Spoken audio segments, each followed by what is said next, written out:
ஆடும் பரிமேல் அணி சேபல் என பாடும் பணியே பணியாயருள்வாய் தேடும் கயமா முகனை செறிவில் தாடும் தனியானை சகோதரனே யாமோதிய கல்வியும் எம்மறிவும் தாமே பெற வேலவர் தந்ததனால் பூமேல் மயல் போயரமிற் புணர்வீர் நாமேல் நடவீர் நடவீரினியே திருவடியும் தண்டையும் சிலம்பும் சிலம்போடு ஒருபடி வேலும் கடம்பும் தடம்புயம் மாறிரண்டும் அறுவடிவானவதனங்கள் ஆறும் மலர்கண்களும் உருவடிவாய் வந்து என் உள்ளம் குளிர குதி கொண்டவே உருவடிவாய் வந்து என் உள்ளம் குளிர குதி கொண்டவே. திருச்சிற்றம்பலம். தென்னாடுடைய சிவனே போற்றி. எந்நாட்டவர்க்கும் இறைவா போற்றி. ஏகம்பத்துரை எந்தாய் போற்றி. பாகம் பெண்ணொரு ஆனாய் போற்றி. உவளை கண்ணி கூரன் காண்க அவரும் தானும் உடனே காண்க. வேல் முருகனுக்கு அரோகரா. ஸ்ரீ உமாபதி சிவனார் திருவடிகள் போற்றி போற்றி. குருநாதர் பொன்னார் திருவடி போற்றி போற்றி. திருச்சிற்றம்பலம்.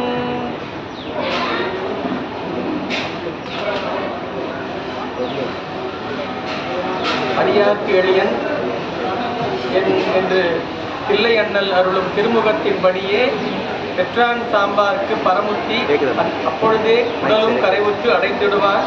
உயர் தீக்கையினை அருள் நோக்கால் புரி கொற்றங்குடியார் கவள மலரினை கடல் போற்றுவார். குருவருளும் திருவருளும் முன்னிற்க நம்முடைய தெய்வீக சித்தாந்த இலக்கிய மன்றத்தின் சார்பாக மாதந்தோறும் நடைபெறுகின்ற மாதாந்திர கூட்டு வழிபாடு கடந்த வருடத்தை போலவே இந்த வருடமும் அருள்மிகு லவபுரீஸ்வரர் பெருமாள் திருக்கோயிலிலே லவபுரீஸ்வரர் பெருமானுடைய திருவடி நிழலில் இருந்து நாம் அற்புதமாக சிவ சிந்தனைகளை செவிமடுப்பதற்கான ஒரு நல்ல வாய்ப்பு நமக்கு. இந்த நிகழ்வை இங்கு முன்னின்று செந்நெறிப்படுத்தி கொண்டிருக்கக்கூடிய அருள்குருநாதர் ஐயா அவருடைய பொன்னார் திருவடிகளையும் கொஞ்சம் கம்மியாக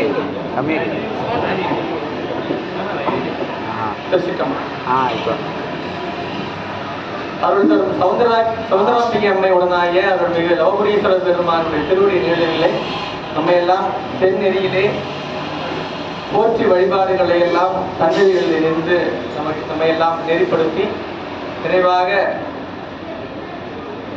அனுபவ அருளுரையாக நமக்கு அருளிய அருள்குருநாதர் ஐயாவுடைய பொன்னார் திருவடிகளையும் மற்றும் கூடியிருக்கின்ற அடியார் திருக்கூட்டமாவும் அனைவரின் பொன்னார் திருவடியும் சிற்றடியேன் மனந்தை மொழியால் வணங்கி வந்தது.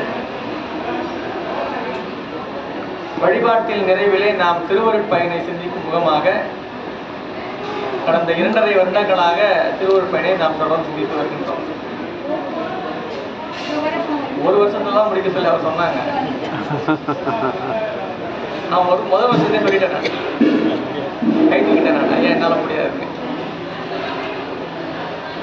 10 அதிகாரங்களாக கொண்ட 1.25 வரி தான். 2 வரின்னு சொன்னாங்க.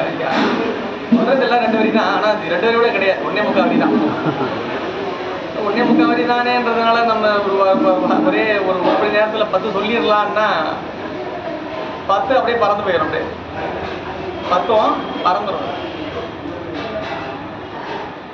உமாபதி சிவனார் அருளிய 8 நூல்களிலே சித்தாந்த அட்டகம் என்று குறிக்கப்படுகின்ற 8 நூல்களிலே திருவருட்பயன் மிக அடிப்படையான ஒரு நூல். திருவருட்பயன் ஒரு அடிப்படையான நூல். 1.25 வரியில ஏன் சொல்லணும் அந்த செய்தியை? முதல் கேள்வி, அருளின் பயனை இந்த ஆன்மா எப்படி தூய்க்க வேண்டும் என்பதை 10 அதிகாரங்களாக வகுத்து 100 திருக்குறளாக தருகின்ற நிலையை நம்முடைய உமாபதி சிவனார் தந்திருக்கின்றார் என்றால் அது எளிமைப்படுத்துவதற்காக செஞ்சது. எளிமையா சொல்றோம். நான் கடந்த முறையை குறிப்பிட்டிருப்பேன், ஒவ்வொரு வழிபாட்டிலும் குறிப்பிடுவதுதான். ஒரு செய்தியை சொல்ல முற்படுவோமே ஆனால் அதை நெடிதாக சொல்லும் பொழுது விரிவாக இருக்கும். அதனுடைய ஆழத்தை புரிந்து கொள்ளும். ரொம்ப பெருசா சொல்லும். சிவபுராணம் பார்த்தீங்கன்னா 96 வரி. அவ்வளவு தூரம் சொல்லும் போதுதான் அது என்னன்னு புரிய வரும். இப்போ 2 வரியிலே முடிச்சா புரியாது. மிகப்பெரிய செய்திகளை நெடிதான நிலையில் தான் சொல்ல முடியும். விநாயகர் அகவல், அருட்பெருஞ்சோதி அகவல், இதெல்லாம் பார்த்தீங்கன்னா மிகப்பெரிய செய்தி. அதெல்லாம் அகவல் பெரிய முறையில் கொஞ்சம் குறுக்குறாங்கன்னா அது சின்னதாக சொல்லும் பொழுது வெண்பா, ஆசிரியப்பா, அரிசி இருவரத்தம், என் சீர்த்தை குறுக்கும் போது அப்போ அதில் அது ரொம்ப பெரிய நிலை. அதை அது சின்னதாக சொல்லும்போது இருக்கிறதுலேயே ரொம்ப கம்மி இந்த 1.5 வரி 1.25 வரி திருக்குறளில் சொல்ல முடியும் அப்படின்னா மிகப்பெரிய திறமைசாலியால் மட்டும்தான் முடியும். அருளாளர் எந்த அளவில் விளங்கியிருந்தால் 2 வரியில ஒரு செய்தியை சொல்ல முற்பட்டு 2 வரியில சொல்லி முடிக்கணும். அது ரொம்ப எளிதான விஷயம். உண்மையான எளிதான ஒரு விஷயம் கிடையாது. ரொம்ப கஷ்டம் 2 வரியில சொல்றது. மிக எளிமையாக நமக்கு அந்த 2 வரிகளிலே தருகின்றார் ரமாபதி சிவனா. அது 2 வரி தான்ன்றதுனால நாமளும் ரொம்ப சாதாரணமா படிச்சுட்டு போயிட முடியாது. உட்கார்ந்து படிச்சீங்கன்னா ஒரு அதிகபட்சமா 2 மணி நேரம் ஆகும். அவ்வளவுதான். 1 மணி நேரத்துல 2 மணி நேரம் தான். எனக்கு நான் அப்படிதான் முன்னோர் பார்ப்பேன். அவ்வளவுதான் கிடையாது. நாம் சிந்திக்கும் பொழுது வேறு, ஓதும் பொழுது நாம் படிக்கும் பொழுது வேறு. இந்த படித்தல் வேறு, ஓதுதல் வேறு, சிந்தித்தல் வேறு. நிறைய பேர் இந்த படிக்கிறதையும் ஓதுறதையும் ஒன்னா நினைச்சுக்கிறாங்க. கடந்த நிகழ்வுகளோட சொன்னேன். ஓதுதல் வேறு, படித்தல் வேறு. படிக்கிறது ஸ்கூல்ல படிக்கிறோம்ல, நம்ம பள்ளிக்கூடங்களில் படிக்கிறது, ஏதாவது புக்கை வாங்கி வச்சு படிக்கிறது. திருமுறை நூல்களை, அருள் நூல்களை நாம் கற்பது என்பது அப்படி அல்ல. அது ஓதுதலாக அமைய வேண்டும். ஓதுதல் என்கின்ற சொல்லுக்கும் படித்தல் சொல்லுக்கும் நிறைய வேறுபாடு இருக்கு. இந்த ஓதம்னு ஒரு சொல்லி கேள்விப்பட்டிருப்பீங்க நீங்க. இந்த வீட்டுக்குள்ள வெளியில மழை பெஞ்சதுன்னா இப்ப இல்ல பேஞ்சா நல்லா தான் இருக்குன்னு தோணுது. மழைன்னு சொல்லும் போதே நமக்கு மழையா அப்படின்னு ஏன் சொல்லிட்டாங்களா மழையான்னு அப்படி இருக்கோம். நாம மழை பெஞ்சதுன்னு வச்சுங்களேன், ரொம்ப நேரம் மழை பெஞ்சுக்கிட்டே இருக்குன்னு வச்சுங்களேன். வெளியில வீட்டுக்குள்ள உள் பக்கம் இப்ப இருக்கவங்க யாருக்கும் தெரியுமா தெரியல. இப்ப யாரும் பக்கத்துல நிறைய வீடு கட்டிடுறதுனால பக்கத்து வீடு நம்ம வீட்டு வால்ல தான் இருக்கு. ஒரே செவரு தான், அந்த வீட்டுக்கு எதாவது செவரு அப்படிதான் ஆயிடுச்சு. அப்பெல்லாம் தனியா இருக்கும். வெளியில மழை பெய்யும், மழை குளிர் அதிகமாக தண்ணி அதிகமாக வெளியில பட தண்ணி உள்ளுக்குள்ள வந்துடும். அது பேர் ஒழுவது இல்லை, ஒழுகுதுன்னு பாரு, ஒழுகல் இல்லை. அதுக்கு வெளியில ஒரு முத்தா தண்ணி இருக்கும். அதுக்கு பேர் ஓதம்னு சொல்லுவாங்க. இப்பெல்லாம் நிறைய பேர் சொல்றது வாய்ப்பு இல்லை, எனக்கு தெரியவே தெரியாது எல்லாரும் இப்ப இருக்க தலைமுறைகள்லாம். ஓதம்னு சொல்லுவாங்க. அது ஓதம்ன்றது ஏன் வருதுன்னா, ஏன்னா தண்ணி ஊத்துறதுனால வர்றதில்லை. ரொம்ப நேரம் ஒரு பக்கமா தண்ணி பட்டு தண்ணி வந்து அந்த செவத்துல நின்று தன் நிலையை அந்த சுவர் இழந்து நீரை என்ன பண்ணுது, இந்த பக்கம் கொண்டு வந்து இந்த பக்கம் வந்துருச்சு. உள்ள வெளியில இருந்து வாங்கி உள் பக்கம் வந்துருது. வரும்போது கொஞ்சம் கொஞ்சமா அங்கங்க முத்தா இருக்கு. அதுக்கு பேர் என்ன சொல்லுவோம், ஓதம். வெளியில நாம சொல்றது உள்ள அந்த அளவுக்கு இருக்கணும். அதுக்கு பேர் தான் ஓதுதல். வாயில கடை நான் படிச்சு முடிச்சாங்க, அது கிடையாது ஓதுதல். ஓதுதல் என்பது அது எப்படி இருக்கணும், உள்ள போகணும். உள்ள நமக்கு மாற்றத்தை ஏற்படுத்த வேண்டும். வாய் வரைக்கும் சொல்றதுக்கு பேர் ஓதுதல் இல்லை. அப்படியே வேற எதையோ யோசிச்சுக்கிட்டே பட்டிட்டு எதையாவது சமைச்சு வாய் வாடுங்க நாதன் தான் வாடுங்க என்னை பொழுது நெஞ்சில் நீங்க அதான் எடுத்து வச்சுட்டியா மணி ஆயிடுச்சு.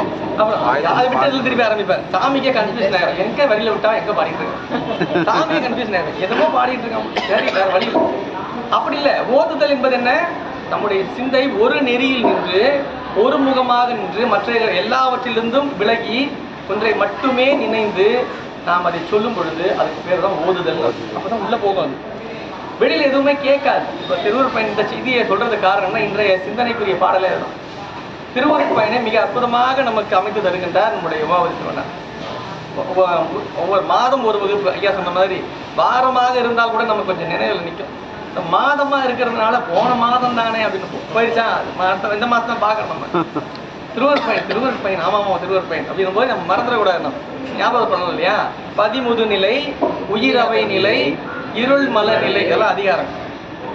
அருளது நிலை, அருள் உரு நிலை, அறியும் நெறி, நிறைவாக உயிர் விளக்கம் என்கிற தலைப்பாக தான் இப்போ நாம் பார்த்துட்டு கொண்டிருக்கின்ற 66வது பாடல் இன்றைய தினம் பார்க்க. 65வது பாடல் குறள் வரைக்கும் நம்ம பார்த்தோம். எடுத்து சுமப்பானை அப்படின்றார். நற்கேண்மையற்கு அல்லால் எடுத்து சுமப்பானை இன்று அப்படின்னு சொல்லி முடிச்சிருப்பார். சாமி தான் நம்மளை தாங்குவார். அவனை சுட்டுங்க நாமளே பார்த்துட்டு அவன் தான் எடுத்து சுமக்கின்றான்.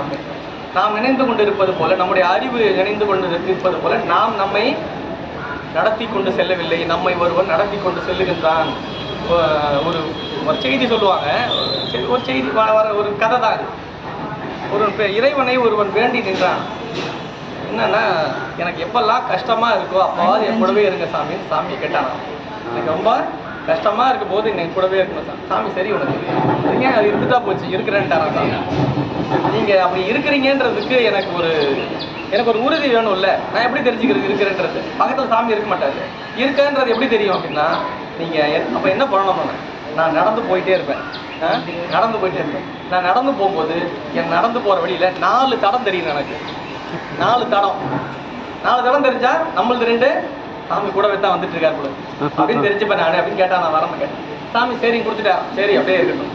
அவன் போயிட்டே இருந்தானா, மனிதன் தானே, திரும்பி பார்த்தானா, நாள் இருக்கு இருக்கான்னு பார்த்துட்டே வந்தானே. நாட்கள் சென்று கொண்டே இருந்தன, நாட்கள் சென்று கொண்டே இருந்தன. சில நாட்களுக்கு பிறகு அவன் மிகப்பெரிய துயரம் வாழ்க்கை, எல்லாருக்கும் துன்பம் வந்துட்டே போவோம்ல, வந்தானே போகும். துன்பம் வாழ்க்கையிலே அவனை தாக்கியது. ஏன்னா இப்படி ஒரு துன்பம் வருது, சாமி நம்ம கூட இருக்கும்போதே இவ்வளவு துன்பமான்னு திரும்பி பார்த்தானா 2 கால் தான் இருக்கான், 2 தோடு தான் இருக்கான். அடாடா, துன்பம் வந்தா எல்லாம் போயிடுவாங்க, சாமியும் போயிட்டாரு போல இருக்கு அப்படின்னு. துன்பம் வந்தோடனே எல்லாரும் நம்ம துன்பம் வந்தா நம்ம கூட யார் இருக்காங்கன்னு தான் பார்க்கணும் முதல்ல. அவங்க தான் உண்மையானவங்க. வள்ளுவர் ரொம்ப அற்புதமா சொல்றாரு திருக்குறள். நான் அடியன் திருமுறைகளை சொல்லும் பொழுது திருக்குறளையும் சித்தாந்தத்தையும் இல்லாம திருமுறை செய்திகள் எதுவும் சொல்லக்கூடாதுன்னு சொல்லியிருக்காங்க. எனக்கு எங்க ஆசிரியர் சொல்லுவார். வள்ளுவர் சொல்லுவார், உன் கூட இருக்கிறவங்கள நீ யாருன்னு தெரிஞ்சுக்கணுமா? யாருன்னு அதுக்கு ஒரு நல்ல வழி இருக்கு. என்ன தெரியுமா? உனக்கு எப்ப துன்பம் வருதோ, உன் துன்பம் வர நேரத்துல உன் கூட யார் இருக்காங்களோ அவங்களை தெரிஞ்சுக்கலாம். உன் துன்பத்தில் உன் உடனோடு இருப்பவர்கள் இருப்பாங்க இல்லையா, அவர்கள் தான் உனக்கானவர்கள். அதனால துன்பத்தை கண்டு நீ அஞ்சாத. துன்பத்தை கண்டு துன்பம் வருதுன்னா உன் கூட இருக்க யாரும் தெரிஞ்சுக்கிறதுக்கான அதுக்கு பேர் என்ன, ஒரு அளவுகோல். ஆங்கிலத்தில் மெஷரிங் டிவைஸ்ன்னு சொல்லுவாங்கல்ல, ஒரு அளவுகோல். அது இது துன்பம்ன்றதுதான் உன் கூட இருக்கவங்களை அளக்கிறதுக்கான அளவுகோல். கேட்டினும் உண்டோர் உறுதி கிளைஞரை நீட்டி அளப்பதோர் கோல் அப்படிங்கிற வள்ளுவர். கேட்டினும் உண்டோர், கெட்டதுல கூட ஒரு நல்லது இருக்குயா. என்ன தெரியுமா? உன் கூட இருக்கவன் யாருன்னு தெரிஞ்சுக்கலாம்.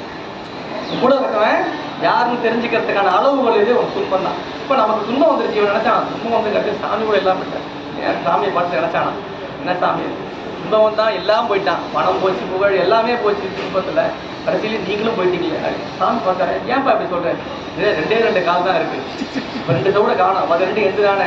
சாமி சொன்னாரா, அந்த 2 உன்னோட இல்ல, நீ துன்பத்துல இருக்க, அதனால நான் தூக்கிக்கிட்டு நான் தான் போயிட்டு இருக்கேன், அது என்னோட தடம்னு பெருமான் சொன்னாராம். அது அந்த 2 தடம் யாருது? என்னோடது. ஏன்னா துன்பத்தில் நாம் இருக்கும் பொழுது நம்ம எடுத்து சுமப்பவன் அவன் தான். நாம் நினைச்சிட்டு இருக்கோம் துன்பம் இருக்கு, துன்பத்தை நம்ம கடந்துட்டோம். எனக்கு வந்த துன்பம் போலங்க நீ எல்லாருமே கேட்கலாம், எல்லாருமே கேட்டிருப்பீங்க. எனக்கு வந்த அந்த மாதிரிங்க ஐயா வேற யாரும் கண்டிப்பா பண்ண முடியாதுங்க. வேற இடம் அவ்வளவுதான், இல்ல ஒண்ணுமே போயிருப்பாங்க. ஏதோ நானா இருக்கிறதுனால இந்த அளவுக்கு இது எல்லாருமே கேட்டிருக்கோம். இது வந்து வேற ஒண்ணும் இல்லை, இது அறியாமை, அகங்காரம் என்று சொல்லப்படக்கூடிய நிலையில் நான்மா இருக்கும் பொழுது தனக்கு வந்ததுதான் ரொம்ப பெருசாவே நினைச்சிட்டு இருக்கோம் துன்பம். இத மாதிரி வேற யாரும் அனுபவி. எறும்பு இருக்குல்ல, எறும்பு பார்த்துட்டு எறும்பு கூட துன்பம் இருக்கும், தனக்கு வந்த துன்பம் பாருங்க. இல்லை யாராவது அரிசி போட்டிருப்பாங்க, படுபாவை எவ்வளவு பெருசா போட்டு வச்சிருக்கோம், அதை நாளா உடச்சு போட்டுருக்கலாம்ல, என்னால தூக்கிட்டு போக முடியுமா அப்படின்னு அது என்ன பண்ணுமா, கஷ்டப்பட்டு தான் போவாதும். துன்பம் யாருக்கும் இல்லாமலாம் இருக்கு, எல்லாருக்கும் எறும்புல இருந்து ஆரம்பிச்சு மழை 6 அறிவு உள்ள வரைக்கும் எல்லாருக்கும் துன்பத்தை நாம் எப்படி எதிர்கொள்கின்றோம் என்பதுதான் முக்கியம். அது அருளை பெறுகின்ற நிலையிலும் நமக்கு துன்பம் தாக்கி கொண்டுதான் விளங்கும். அதிலிருந்து எப்படி நாம் விடுபடுவது என்பதை தான் திருவள்ளுவர் பெண்காட்டும். அதுதான் உயிர் விளக்கம் என்று பகுதியா பேசுகிறார். ஒரு செய்தியை சொல்லுகின்றார், இறைவன் அருளை அவனிடத்தில் வைத்திருக்கின்றான், அவனிடத்தில் தான் அருள் இருக்கின்றது. நீ எப்படியாவது அந்த அருளை களவாடி விடலாம் என்று நினைக்க கூடாது. அந்த அருளை களவாடி விட அப்படிலாம் பண்ண முடியாது. அது அவனிடத்தில் இருந்து நாம் பெற வேண்டியதுதான். நாம அது எப்படியாவது எடுத்துடலாம் போயிடலாம். அவன் என்ன தூங்கி யார்கிட்ட இருந்து பொருள் எடுக்க முடியும்? ஒரு பொருளை ஒருத்தர் எடுக்கணும்னா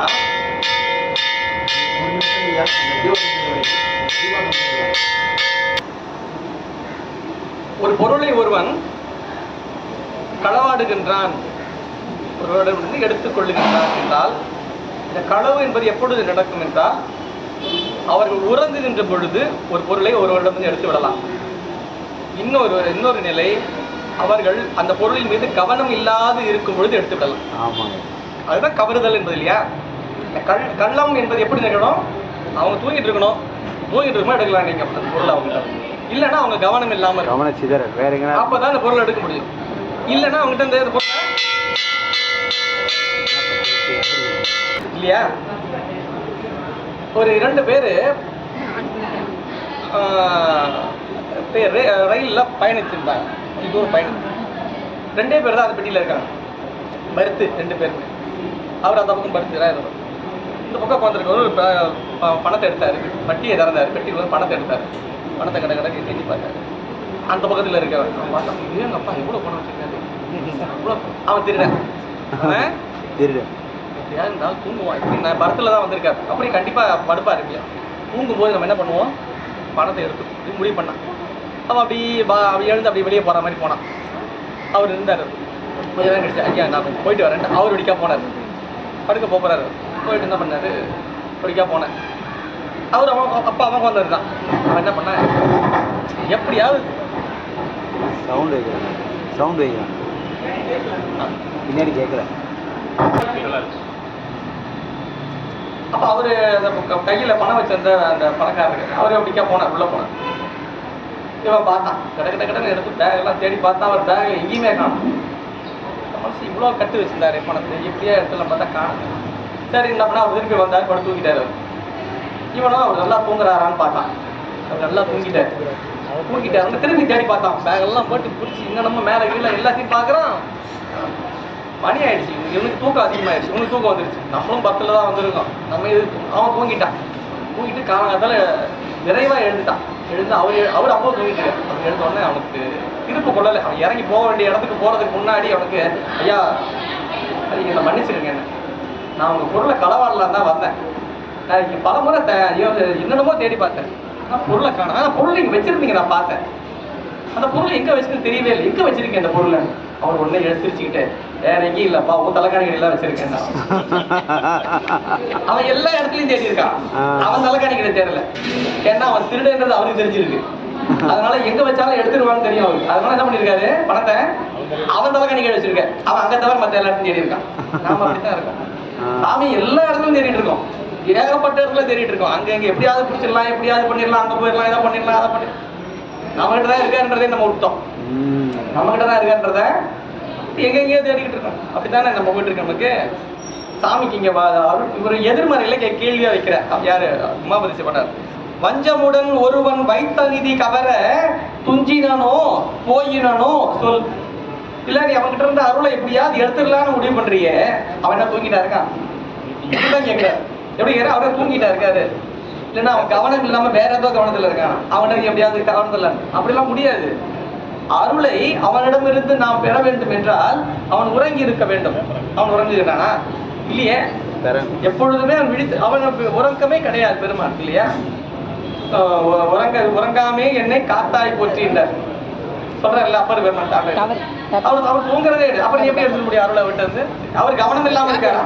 எங்க நடக்குது, பின்னாடி பக்கத்துல எது நடக்குதுன்னு தெரியாது எனக்கு தெரியாது. பின்னாடி நடக்குது, பக்கத்துல என்ன நடக்குது எனக்கு தெரியாது, அடுத்த ஊர்ல நடக்குது எனக்கு தெரியாது.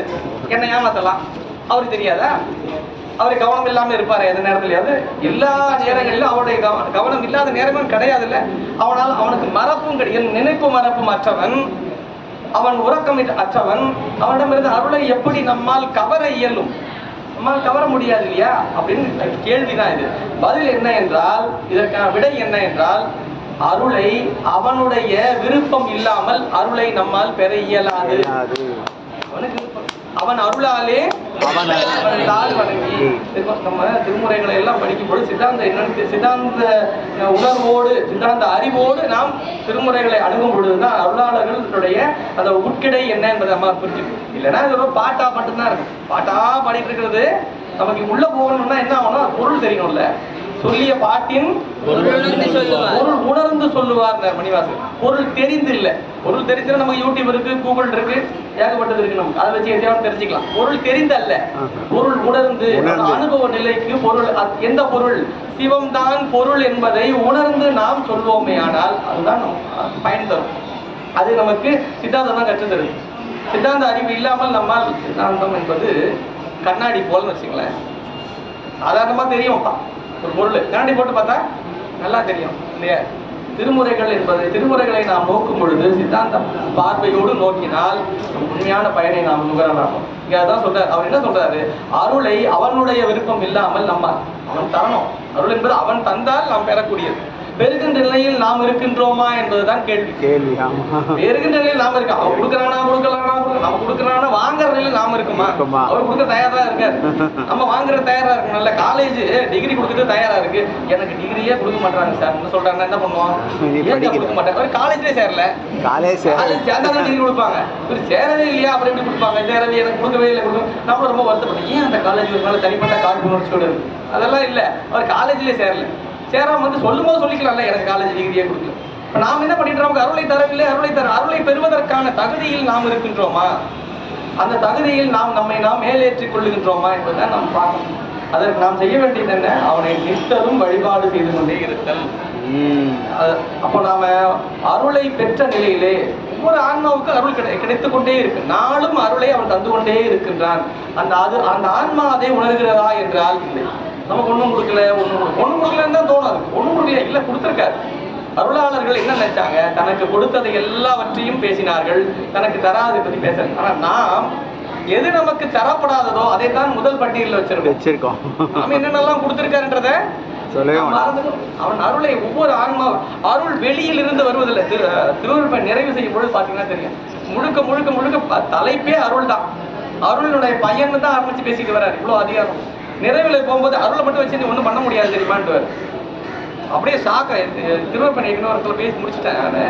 அங்க அவன் கேட்கணும், என்னங்க இவ்வளவு காலம் பேசிட்டு இருக்கீங்க, அருள் தான், அருள் கிடைச்சிருக்கு சொல்லிட்டாரு.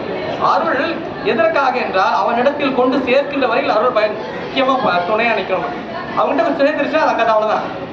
அதுக்கு இன்னைக்கு நம்ம அருள் தூக்கி வெளியே போட்டு அதனாலதான் சித்தாந்தம் எல்லாரும் கிடையாது. சித்தாந்தம் யாருக்கு? யாரு தகுதியுடையவர்களோ அவர்கள் தான் சித்தாந்தம். யாருக்கு? அதற்கான தகுதியுடையவர்கள் தான் சித்தாந்தம். திருமுறைகள் எல்லோருக்கும் திருமுறைகள் சொல்லலாம், எல்லாரும் திருமுறை படிக்க. சித்தாந்தம் அப்படி இல்லை. சித்தாந்தம் ஒரு தகுதி. சித்தாந்தம் தகுதி. ஸ்வீட் எல்லாருக்கும் கொடுத்துடலாம். மருந்து யாருக்கு தேவை அவங்க மட்டும் தான் மருந்து கொடுக்கணும். மருந்து யாருக்கு தேவை? நோய் தனக்கு இருக்கின்ற யார் உணர்கின்றாலும் அவனுக்கு தான் மருந்து. நீங்க ரோட்ல போறவங்க எல்லார்ட்டும் போய் நீ மருந்து கொடுக்குற மருந்து போட வச்சுக்க, என் மருந்து நான் பாத்துக்கிறேன், வாங்க மாட்டாங்க. நீங்க ஸ்வீட் கொடுத்து பாருங்க, எல்லாரும் வாங்கிப்பாங்க. 4 வாங்கிட்டு போ. ஏன்டா எங்க வீட்டுல 2 பேர் இருக்காங்க வாங்கிட்டு. திருமுறைகளை யாருக்கு வேணா நீங்க சொல்லலாம். சித்தாந்தம் அப்படி இல்லை. சித்தாந்த நூல்கள் எல்லாம் பாத்தீங்கன்னா 14 சாத்தியம் பார்த்தீங்கன்னா முதல்ல அந்த அவையடக்கம், தன்னுடைய குருநாதருடைய வழிபாடு, வணக்கம், விநாயகர் வணக்கம் எல்லாம் சொல்லிக்கிட்டே வருவாங்க. நூலை தொடங்குறதுக்கு முன்னாடி நூல் முதலியோர் நூலுக்குரியோர்னு ஒரு பாடல் வைப்பாங்க. இந்த நூல் யாருக்கு தெரியுமா? இவங்களுக்கு தான் அப்படின்னு எழுதுவார். ஒவ்வொரு நூலுக்கும் என்னங்க ஒவ்வொரு இது யாருக்கு? இந்த நிலையில் இருப்பவர்களுக்கு தான் அந்த நூல். நீங்க எல்லார்ட்டையுமே இந்த எல்லா நூலையும் சொல்ல முடியாது. சில பேருக்கு ஏற்புடையதா இருக்கும். இன்னைக்கு வரைக்குமே ஒவ்வொரு ஆன்மா அந்த பிறவியில் இருந்து ஈடேறி இனி பிறவாத நிலைக்கு செல்வதற்கு ஈடேற்றம் பெற வேண்டும் என்றால் சகலர்களாகிய நம்மவர்களுக்கு இறைவன் எப்படி தோன்றி காட்சி அளிக்கின்றார் என்றால் அருட்குருநாதராக தோன்றி மட்டுமே காட்சி அளிக்கின்றான்னு சித்தாந்தம் சொல்லுது. இது எத்தனை பேருக்கு புரியும்? எல்லாரும் இல்லைங்க, எல்லாருக்கும் எல்லாம் குரு எல்லாம் இல்லைங்க. ஏதோ சில பேர் குரு இருப்பாங்க, சில பேர் வந்து டைரக்டாவே சாமி கிட்ட. அப்படிலாம் டைரக்டாலாம் போக முடியாது. எப்படி போக முடியுங்க? டைரக்டா இருக்கு. நமக்கு காலேஜ் இல்ல, அந்த காலேஜ் இருக்க பிரின்சிபால் நமக்கு தெரியும்ன்றதால நம்ம நேரா போயிட்டு அந்த காலேஜ்ல 12வது வகுப்புல உட்கார முடியாது. நம்ம படிச்சுதான் போக முடியும். நமக்கு தெரியும்னாலும் நம்ம என்ன பண்ணணும்? படிநிலைகள்ல தானே போகணும். அப்போ நாம் தகுதி, நமக்கான தகுதி, இந்த சகலர்களுக்குரிய தகுதி என்னன்னா அருட்குருநாதர் பெருமான் மானிட சட்டை தாங்கி நம்மை போல மானிடராக எழுந்தருளி அந்த அருபரத்துவருவன் அவனியில் வந்து குரு பரனாகி அருளிய பெருமைன்னு பணிவா சொல்றது அதுதான். அப்ப அதையும் நமக்கு யாருக்கும் சொல்ல புரியல. அப்படிங்களாங்க, நீங்க ஏதோ புதுசா சொல்றீங்கன்ற அவங்களுக்கு வேற ஒரு முறையில சொல்லப்பட்டிருக்கு. நம்ம சொன்னா குருநாதர்னா அவனுக்கு தெரியலையே நினைக்கிறாங்க. அது எல்லாருக்கும் தெரியாது. அது ஒரு நிலை. அது ஒரு ஸ்டாண்டர்ட் வச்சுங்களேன். அப்படி சொன்னா அது ஒரு நிலை. அந்த நிலையை எல்லாருக்கும் நீங்க கற்பிக்கலாம் முடியாது. அது அனுபவத்தில் தோன்றக்கூடியது. இறைவன் நமக்காக மானுட சட்டை தாங்கி எழுந்தருளி நம்மை நெறிப்படுத்தி கொண்டிருக்கின்றான். ஞான நூல்களை தந்து, ஞான நூல்களை விரித்து நம்மை நன்னெறியிலே ஆற்றுப்படுத்தி நமக்கு எப்படி தெரியும்? நமக்கு அனுபவத்துலதான் தெரியும். நீங்க 4 பேர் உட்கார்ந்து படமே எடுத்தா கூட தெரியாது. இப்ப நாம் தெரிந்து கொள்ள வேண்டியது என்ன என்றால் அருளை அவனிடமிருந்து பெறுவதற்குரிய தகுதியை நாம் வளர்த்துக் கொள்ள வேண்டும். அடுத்தது அதற்கு இந்த உலகியலில் இருந்து நாம் எப்படி இருக்கணும்? அது இருக்கும். நாம் எல்லாத்தையும் விட்டுட்டுலாம் எங்கேயும் போக வேண்டிய வேலை இல்லை. பல பேர் நினைச்சுக்கிறாங்க நம்ம துறவு என்றால் சைவம் வந்துட்டோம் அப்படி எல்லாத்தையும் விட்டு போயிடணும்ன்றீங்களே. எல்லாத்தையும் விட்டு எல்லாம் போக சொல்லல, எல்லாம் அங்கதான் இருக்கும். எல்லாத்தையும் விட்டு சில பேர் என்ன பண்றாங்க, அவர் மிகப்பெரிய துறவு எல்லாத்தையும் விட்டு அவர் வேற ஏதோ காட்டுக்கு சென்று விட்டார். எதுக்கு இங்கேருந்து காட்டுக்கெல்லாம் போக போயிட்டு எல்லாவற்றையும் துறந்து விட்டார். துறந்து காட்டுக்கு சென்று விட்டார். அவர் தவறா சொல்றீங்க போறீங்க. துறந்து செல்ல வேண்டும் என்றால் காட்டிற்கு தான் செல்ல வேண்டும் என்றால் கொஞ்சம் பின்னாடி யோசிச்சு பார்ப்போம். நம்ம இறைவன் அவரை காட்டிலேயே படைத்திருக்கலாம் இல்லையா? அங்கேயே படைச்சுட்டு இருக்கலாம்ல. அதுக்கு இங்கே வந்து கொண்டு படைக்க வச்சு இங்கே இருந்து அங்கே இவ்வளோ தூரம் கொண்டு வந்து காட்டுக்கு போகிறதுக்கு இங்கே வந்து கொண்டு வந்து இங்கே இருக்க வச்சிருக்காருன்னா நம்ம இங்கே தான் வேலை இருக்குன்னு அர்த்தம் இல்லையா? அவனுடைய கணக்கு ஒன்று இருக்கும்ல, அதை முரணித்து ஏன் நாம் செயல்படணும்? அவன் ஏதோ கணக்கு வச்சிருக்கான், அது வரைக்கும் அவனுக்கு இருக்க வச்சிருக்கான் இல்லையா? அப்போ நாம் பொருட்களோடு விளக்க வேண்டும். இந்த மாயா காரியங்களோடு தான் நம்முடைய வாழ்வு அமைக்கப்பட்டிருக்கின்றது. மும்மலமுடைய நம்மவர்களுக்கு இப்படிதான் வாழ்வு. இதிலிருந்து எப்படி நாம் மீள்வது என்பதைத்தான் நமக்கு திருமுறைகள் நமக்கு அருள்நூலும் நமக்கு செய்திகளாக தருகின்றன. எப்படி மீள்வது? இதெல்லாம் இருக்கத்தான் செய்யும். இதெல்லாம் நிலையற்றது. இது எல்லாவற்றையும் துய்க்கும் பொழுது இது இறையருளால் நமக்கு வாய்க்க பெற்றது. இறையருளால் வாய்க்க பெற்றது. இது நிலையான பொருள் அல்ல. இது நிலையானது அல்ல என்று அந்த பொருளை தூய்ப்போமையானால் என்ன ஆயிடும்? நம்ம பிரச்சனை கிடையாது. இப்ப வெயில் அடிக்குது, வெயில் துன்பம் தானே, வெயில் அடிக்குது. இருந்தாலும் நமக்கு உள்ள ஒரு சந்தோஷம் என்ன, 5:30 மணிக்கு மேல இருக்காது.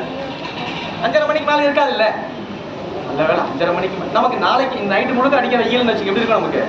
வாங்க நம்ம வேற இடத்த மாத்தி போயிடலாம் போயிடும். நமக்கு நாம ஏன் நிம்மதியா இருக்கோம்? நமக்குள்ள ஒரு சந்தோஷம் ஏன், மகிழ்ச்சி ஏன் ஏற்படுது? அது போயிடும் சார். எது? இந்த வெயில் போயிடும். துன்பமும் அப்படித்தான் நமக்கு. அது நிலை இல்லாதது என்பதை உணர்வோம். பொருட்களும் அப்படித்தான் நிலை இல்லாதது என்பதை உணர்வோமே. ஆனால் அந்த பொருளினால் நமக்கு இன்ப துன்பம் கிடையாது. பொருள் நிலையற்றது என்பதை நாம் உணர தொடங்குவோமே ஆனால் நமக்கு துன்பம் கிடையாது. நாம் என்ன நினைச்சிட்டு இருக்கோம்? பொருள் நிலையானதுன்னு நினைச்சிட்டு இருக்கோம். நாம் எத்தனை நூல்களை கற்றாலும், எத்தனை நெறிகளை கற்றாலும் பொருட்கள் நிலை இல்லை என்பதை உணர்வு இல்லை என்றால் ஒரு பிரயோஜனமும் கிடையாது. எத்தனைதான் கற்றாலும், எத்தனைதான் கேட்டாலும், எத்தனை சாதித்தாலும் இன்புறா சித்தமே. ஒருஞான சம்பந்தம். எத்தனை சாதித்தாலும் இன்புறா சித்தமே மெய்யாக தோன்றிவிடும் இவ்வுலக வாழ்வனைத்தும் பொய்யாக தோன்றாத போது. இது எல்லாமே உண்மைன்ற மாதிரியே தோணும். எல்லாம் உண்மைன்ற மாதிரியே தோணுது இல்ல? அப்ப அப்படியேதான் இருக்கும். இதெல்லாம் உண்மை இல்லைன்ற ஒரு நிலை என்னைக்கு தோன்றுதோ அப்பொழுது நமக்கு நம்மளுடைய மனம் என்ன பண்ணும்? இன்பம் எழுதும். எதை பத்தியும் கவலைப்படாது, எதை பத்தியும் கவலை வராது. இங்க பாத்தீங்கன்னா அடிச்ச அந்த பக்கம் வெயிலா இருக்கும், அவருக்கு பாட்டு கம்முன்னு வந்துருப்பாரு. அவருக்கு ஒரு காத்து வந்துட்டு இருக்கும், அது அவருக்கு மட்டும் தான் தெரியும். அவருக்கு அது வெப்பமே இருக்காது. இப்ப யோசிச்சு பாருங்க, இந்த வெயிலே நமக்கு முடியல. இந்த வெயில இப்ப அப்பர் பெருமானுக்கு அது எப்படி இருந்தது? அந்த சுண்ணாம்பு கால்வாய் மாசில் வீணையும் மாலை மதியமும்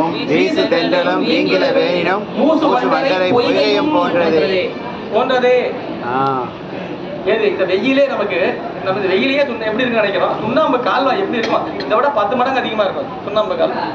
அது அவருக்கு மாசில் வீணை மாலை மதியம் போல இருந்துன்ற. எப்படி ஏன் இருந்தது?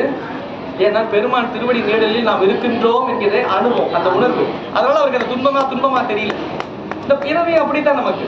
நாம் என்ன நினைச்சிட்டு இருக்கோம்? சார்ந்து விளங்கும் பொழுது துன்பம் இல்லை, அந்த சார்தல் இருந்து சற்று விலகும் பொழுது தொடர்ந்து. நீங்க சொல்ற இது எப்படி என்றால், தனக்கு நிழல் என்ற ஒளி கவரும் தம்பம் என கவரனில்லாது இருள். தனக்கு நிழல் என்ற ஒளி கவரும் தம்பம். ஒரு பளிங்கு தூண் இருக்கு, ஒரு பளிங்கு தூண் இருக்கு. பளிங்கு தூண் அப்படி தூண் பளிங்குல தூண் பார்த்துருக்கீங்க, அப்படியே இருக்கும். வெயில் வந்து ஆரம்பிக்குது. வெயில் இந்த பக்கம் கிழக்கு பக்கமா அப்படியே சூரியன் வராது. அப்போ ஒளி எங்க இருக்கும்? அதோட மேல ஒரு பக்கத்துல பட்டிருக்கோம். இப்ப இன்னொரு பக்கம் ஒளி இருக்காது. இன்னொரு பொருளோட ஒளி என்ன ஆகும்? இது மேல பட்டிருக்கும். இன்னொரு பொருளோட நிழல் என்ன ஆயிருக்கும்? இந்த தம்பத்து மேல விழுந்திருக்கும் இல்லையா? இந்த பக்கம் சூரியன் தொடங்குது, ஆரம்பிக்கும் போது ஒரு பக்கம் மேலதான் அது மேல நிழல் வெயில் விழுந்திருக்கும், ஒளி விழுந்திருக்கும். இப்ப இன்னொரு பக்கம் இருளா தான் இருக்கும். அப்ப இருளா தான் இருக்குன்ற போது என்னவா இருக்கும்னா, வேறு பொருளோட ஒளி என்னவாகும்? இது மேல பட்டிருக்கும், நிழல் இது மேல விழுந்திருக்கும் இல்லையா? அது மேல சார்ந்திருக்கும். ஏன்னா ஒரு பக்கம் ஒளியே இல்லை. இப்போ இது என்னவா இருக்கும்? ஒரு பக்கம் ஒளி, ஒரு பக்கம் இருளோடவே இருக்கும். நேரம் ஆக ஆக ஆக ஆக அது என்ன ஆகுது? அப்படியே சூரியன் என்ன ஆகுது? ஒளி மேல வந்துருது. மேல வந்துருச்சுன்னா உச்சத்துக்கு வந்துருச்சு. உச்சத்துக்கு வந்துருச்சுன்னா இப்போ எங்க இருக்கு? ஒளி மேல இருக்கு. அந்த பளிங்கு தூண் இருக்கு இல்லையா, தம்பம், அது மேல நேரம் விழுது. இப்ப வேற எந்த ஒளியாவது படுமா அது மேல? வேற எந்த ஒளியோ எந்த பொருளோட நிழலாவது அது மேல சாயுமா? சாயாது. அப்ப இருளே இருக்காது இல்லையா? அதுதான் சொல்றாரு, என கவரன் இல்லாது இருள். இப்ப இருள் அது மேல கிடையாது. ஒரு நேரத்துல இருள் அது மேல பட்டு இருந்தது. ஒளி ஒரு பக்கம் இருக்கும் பொழுது இருள் ஒரு பக்கம் இருந்தது, இன்னொரு பக்கம் ஒளி வரும் பொழுது ஒரு பக்கம் இருளா இருந்தது. ஆனால் உச்சத்தில் விளங்கும் பொழுது அந்த தூண் முழுக்கவும் எப்படி இருந்தது? ஒளிமயமாக விளங்கியது. ஒரு நெருப்பு தூண் போல விளங்கியது. அப்ப அது மேல எந்த இருளுமே இல்லை இல்லையா? துன்பமும் அப்படித்தான். நாம் அவனை மட்டுமே சார்ந்து விளங்குவோமே ஆனால், இந்த உலக சார்பு இல்லாது விளங்குவோமே ஆனால் நம் மீது எந்த இருளும் படாது. அருளாளர்கள் அப்படிதான் உலகத்தில் வாழ்ந்தாங்க. அருளாளர்கள் அப்படிதான் இருந்தாங்க. துன்பம் வரும், ஆனா அவங்க கிட்ட வராது. துன்பம் வரும், அவங்க கிட்ட வராது. அவங்களுக்கு என்ன, எனக்கு என்ன பிரச்சனை? சாமி தான் பாத்துக்கிறாரு, நம்ம மேல கிடையாது இல்ல. துன்பமும் இந்த உலகம் பேசிட்டு இருக்கோம், ஆனா அது அவர்களுக்கு துன்பமா இருக்க. அன்றே எந்த ஆவியும் உடலும் உடமை எல்லாமும் குன்றே அணையாய் என்னை ஆட்கொண்ட போதே கொண்டில்லையோ. குதிரை வாங்கிட்டு வரேன்னு சொல்லி காசை கொடுத்து அனுப்பிச்சிட்டாங்க. குதிரை வாங்குறதுக்கு போனாரு, ஒரு காசு எவனும் தூக்கிட்டு போயிட்டான். அது எவன் தூக்கிட்டு போயிட்டான்னு தெரியல. அது ஒரு தவறான குற்று. அது என்னென்ன பேசும்போது நிறைய பிரபுகளெல்லாம் இப்படிதான் பேசிட்டாங்க. அரசு பணத்தை கொண்டு அவர் கோயில் கட்டிவிட்டார், அதனால மன்னன் தண்டித்து விட்டார். அவர் கோயில அவருக்கு அந்த காசுல கட்டவே இல்லை. கஷ்டம். கோயில் அங்கே ஏற்கனவே இருந்தது. வரலாறுல திருவாசகத்தை நல்லா நல்லா ஊன்றி படித்தீங்கன்னா தெரியும். அதெல்லாம் அந்த கோயில் ஏற்கனவே இருக்கு. அவர் போகும்போதே கோயில் இருக்கு. திருப்பெருந்துறை உரை கோயிலும் காட்டி என்ற முந்திய முதல் நடு இறுதியும் மானாய் மூவரும் அறிகிலர் யாவரும் அச்சறிவார் பந்தனை விரலியும் நீயும் நின் அடியார் பழங்கொடி தோன்றெடுத்தருளி செந்தழல் புரை திரு மேனியும் காட்டி திருப்பெருந்துறை உரை கோயிலும் காட்டி. காட்டி அப்படின்னு என்ன அர்த்தம்? காட்டினாரு. கோயில் இருக்குன்னு அர்த்தம். கோயில் கட்டினாருன்னு ஏன் சொல்லணும்? ஒரு புதுசாலாம் கட்டல, ஏற்கனவே கோயில் இருந்திருக்கு. திருப்பெருந்துறை உரை கோயிலும் காட்டி. இப்போ கோயில் இருந்திருக்கு. இப்போ இவர் பண்ணல. இவர் கொண்டு போன பணத்தை இவர் அருள் நிலையில் இருந்ததனால் அந்த பொருளை வேறு எவ்வளவு கவர்ந்து கொண்டு சென்று விட்டான். அவ்வளவுதான். பணத்துக்கு இவர் பொறுப்பு தானே தவிர அவர் கோயில்லாம் பணத்தை வச்சுக்க. பிற்காலத்துல மன்னன் வந்து அந்த பொருளை அவருக்கு தந்து அந்த கோயிலை புதுப்பிக்க செய்தான். அதுதான் உண்மை. அவர் கோயில் அதை பொருளை வச்சு கட்டல. ஈண்டு கனகம் இசைய பெறாது ஆண்டான் என்கோன் அருள் வழி இருப்ப. இது அகச்சான்று. மணிவாசக பெருமாள் அகச்சான்று. ஈண்டு கனகம் இசைய பெறாது. கொடுத்த பணம் எங்க போச்சுன்னு தெரியல, நான் அருள் வழியில் இருந்திருந்தேன் மணிவாசகர். ஈண்டு கனகம் இசைய பெறாது ஆண்டான் என்கோன் அருள் வழி இருப்ப சொல்றதுல இல்லை. அது என்ன அவர் சொல்ல எனக்கு தெரியாதுன்ற. என்ன ஆச்சுன்னு தெரியும். எப்படி சார் அருளை பெற்ற பிறகு பொருள் எடுத்து ஏதாவது வேலை செய்ய முடியுமா? முடியாது. இல்லை அது அவர் அந்த அருள் நிலையில விளங்கும் பொழுது எதுவுமே தெரியாது. ஆனா பொறுப்பு அவர் தான் ஆயிட்டார். அதனால மண்ணை என்ன பண்ணா, வைகை ஆத்தங்கள்ல இதே மாதிரிதான் வெயில், தண்ணி சுத்தமா இல்ல. மணிவாசக பெருமானை வச்சுட்டா. மணிவாசக பெருமாள் மேல பெரிய வெயிட்டை தூக்கி வச்சுட்டான். கண்டன மிகப்பெரிய துன்பம் மணிவாசகர். அது அவருக்கா? எனக்கு இது இல்லவே இல்லை. எனக்கு எதுவும் இல்ல. அன்றே எந்த நாவியும் உடலும் உடமை எல்லாமும் குற்றே அணையாய் என்னை ஆட்கொண்ட போதே என்னை ஆட்கொண்ட போதே கொண்டு இல்லையா? எனக்கு அன்னைக்கே எடுத்து போயிட்டு எல்லாத்தையும் எடுத்துட்டியா? எல்லாத்தையும் என்ன இந்த உடல் பொருள் ஆவி எல்லாவற்றையும் உனதாக்கி கொண்டு விட்டாயே. அப்புறம் இதுக்கப்புறம் துன்பம் மட்டும் எனக்கா இருக்கும்? எல்லாவற்றையும் அவர் எடுத்துக்கொண்ட பிறகு துன்பம் மட்டும் இன்ப துன்பம் மட்டும் எனக்கு இருக்குமா? நன்றே செய்வாய் பிழை செய்வாய். நீ நல்லதா செய்வ கெட்டதையா செய்வ அப்படின்னு கிடையாது. அவன் நன்மையை மட்டுமே செய்யக்கூடியவன். அவன் நன்மை, நீ நன்மையை மட்டுமே செய்யக்கூடியவன். தீமையா செய்ய போகிறாய் அப்படின்னு பொருள் அதுக்கு. நீ எனக்கு தீமையா அது நன்றே செய்வாய் பிழை செய்வாய். இந்த நன்றே பிழை செய்வதற்கு அப்புறம் ஒரு ஆச்சரிய போய், அதாவது ஓலைச்சுவடியில் ஆச்சரிய எல்லாம் போட முடியாது இல்லையா? நம்ம தான் பொருள் போடும். என்ன பிழை செய்வாய், பிழையா செய்ய போறார். ஏன்னா நன்றே செய்வான்னு தேற்றகாரம். ஏகாரம் விட்ட பிறகு ஏன் பிழையும் செய்வார்? அவர் நன்மையும் செய்வார் தீமையும் செய்வார் அப்படி சொல்லக்கூடாது. பிழையா செய்ய போகிறாய் என்று பொருள் அது. என்ன பிழையா? அப்ப துன்பம் நமக்கு வருகிறது என்றால் அதற்கு காரணம் அவன் அல்ல. அதற்கு காரணம் அவன் அல்ல என்பதை நாம் உணர்வோம். அப்ப நாம் நம்முடைய வினை பயன் தான் நமக்கு துன்பத்தை தந்து கொண்டிருப்பது என்பதை நாம் உணர்வோமே. ஆனால் அப்போ எப்பொழுது வரும் என்றால், துன்பம் நம்மை தாக்காது என்றால் எப்பொழுது பளிங்கு தூணுக்கு நேராக உச்சத்திலே சூரியன் நிற்கும் பொழுது பளிங்கு தூணிலே எந்த இருளும் கவராமல் நிற்க பெறுகிறதோ, அப்படி அருளிலே நாம் முழுமையாக தோய்ந்து இந்த உலக இன்பங்களில் துன்பங்களில் இருந்து நாம் விலகி நிற்போமே ஆனால், உலக அனுபவங்களில் இருந்து நாம் விலகி நிற்போமே ஆனால் நமக்கு பெரிய புராண வரலாறுகள் எல்லாமே நமக்கு இதுதான் செய்தி. நமக்கு துன்பமும் உலகம் பேசிட்டு இருக்கோம். அது அவர்களுக்கு அது துன்பம் கிடையாது. அவங்க பாட்டு போயிட்டே இருப்பாங்க. உங்களைகளை நாயனார் வீட்டுல ஒண்ணுமே இல்லை. வீட்டுல அடுத்த வேளை சாப்பாட்டுக்கு சாப்பாடு இல்லை. சாப்பாடு இல்லையே, கஷ்டமே, என்ன பண்றது? நீங்க எல்லாம் கடை வாங்கினா போன் பண்ணாலே பேங்க்ல கடன் தர சொல்றாங்க. எதனா ஒரு கடை வாங்கி ஒண்ணும் கிடையாது. அவர் பாட்டு போயிட்டே இருக்காரு. அந்த அம்மா கையில இருந்து ஒரே ஒரு தாலி, அந்த மாங்கல்யத்தை தாலியை கழிட்டு அந்த அம்மா கொடுக்குறாங்க. இதை போய் எப்படியாவது பொருளை வித்து பாயிண்ட் வாங்குறாங்க. அவர் நேரம் போயிட்டு இருக்காரு. போயிட்டு இருக்கும்போது குங்குளியும் உயர்த்த குங்குளியம்னாரு. ஐயா குங்குளியம் இருந்தா கொடுங்க ஐயா, எனக்கு இந்த பொருள் கொடுங்க. என்ன பொருள் எல்லாம் இல்லைங்க, இந்த தாலி வேணா வச்சுங்க ஐயா. கொஞ்சம் யோசிக்கணும். வீட்டுல சாப்பாட்டுக்கு குழந்தைங்களாம் வெயிட் பண்ணிட்டு இருக்காங்க. வீட்டுல பெருமான நமக்கு ஐயா வருவாரு, அரிசி வாங்கிட்டு வருவாரு, எல்லாம் பொருள்லாம் வாங்கிட்டு வருவாரு, காத்துட்டு இருப்பாங்கல்ல. அது ஏதாவது இருந்ததா? எதுவும். ஏன் முழுக்க அருள் நிலையிலே, அந்த உச்ச அருள் நிலையிலே விளங்கும் பொழுது இந்த உலக இன்பம் எதுவும் தெரியாது. என்னங்க இப்படி இருந்தா வீட்டுக்கு யாருங்க சொல்லுப்பாங்க? இல்ல நான் கோயிலே போயிட்டாருன்னா எங்க வீட்டை யார் பார்த்துப்பா கேக்குறாங்க. எல்லாருக்குமே கேள்வி இருக்கு. கரெக்டா கேட்டீங்க. இதே மாதிரிதாங்க. இதுக்கெல்லாம் ஜோசி எல்லாம் தேவையில்லை. நீ ஜோசியத்தை போய் பார்த்தோம்னா ஜோசியர் பார்த்தோன்னா அருமையா சொன்னார் சார் ஜோசியர். அப்படியே புட்டு வச்சுட்டாரு சார் பார்த்தோன்னே. உண்மையிலேயே பாக்க நீங்க வேணா டைம் இருந்தா போய் பாருங்க, அவ்வளவு அருமையா பாக்குறாரு. என்னடா சொன்னாருன்னா, உங்களுக்கு கஷ்டம் இருக்கு உங்களுக்கு, ஆமாங்க ஐயா ஏதாவது பிரச்சனை வந்துகிட்டே இருந்திருக்கும். ஆமாங்க கரெக்டா தாங்க, சொந்தக்காரன் தான் பிரச்சனை பண்ணுவான், கரெக்டா சொன்னீங்க ஐயா, இதேதாங்க ஐயா, கூட இருக்கிறோம் உங்களுக்கு துன்பம் வேற எங்கேயும் இல்ல, கூட இருக்கிறவன் தான் உங்களுக்கு அருமை, கூட இருக்கவன் தான். எனக்கு அப்பவே சந்தேகம் தான் எனக்கு. அவர் எப்படி தெள்ள தெளிவா சொல்லிட்டார், இது சொல்றதுக்கு ஆள் வேணுமா, எல்லாருக்குமே இதேதான், எல்லாருக்குமே இதேதான், விஷயம் தான். இது இன்னும் சொல்றதால பெரிய ஞானி அப்படிலாம் ஒண்ணும் கிடையாது.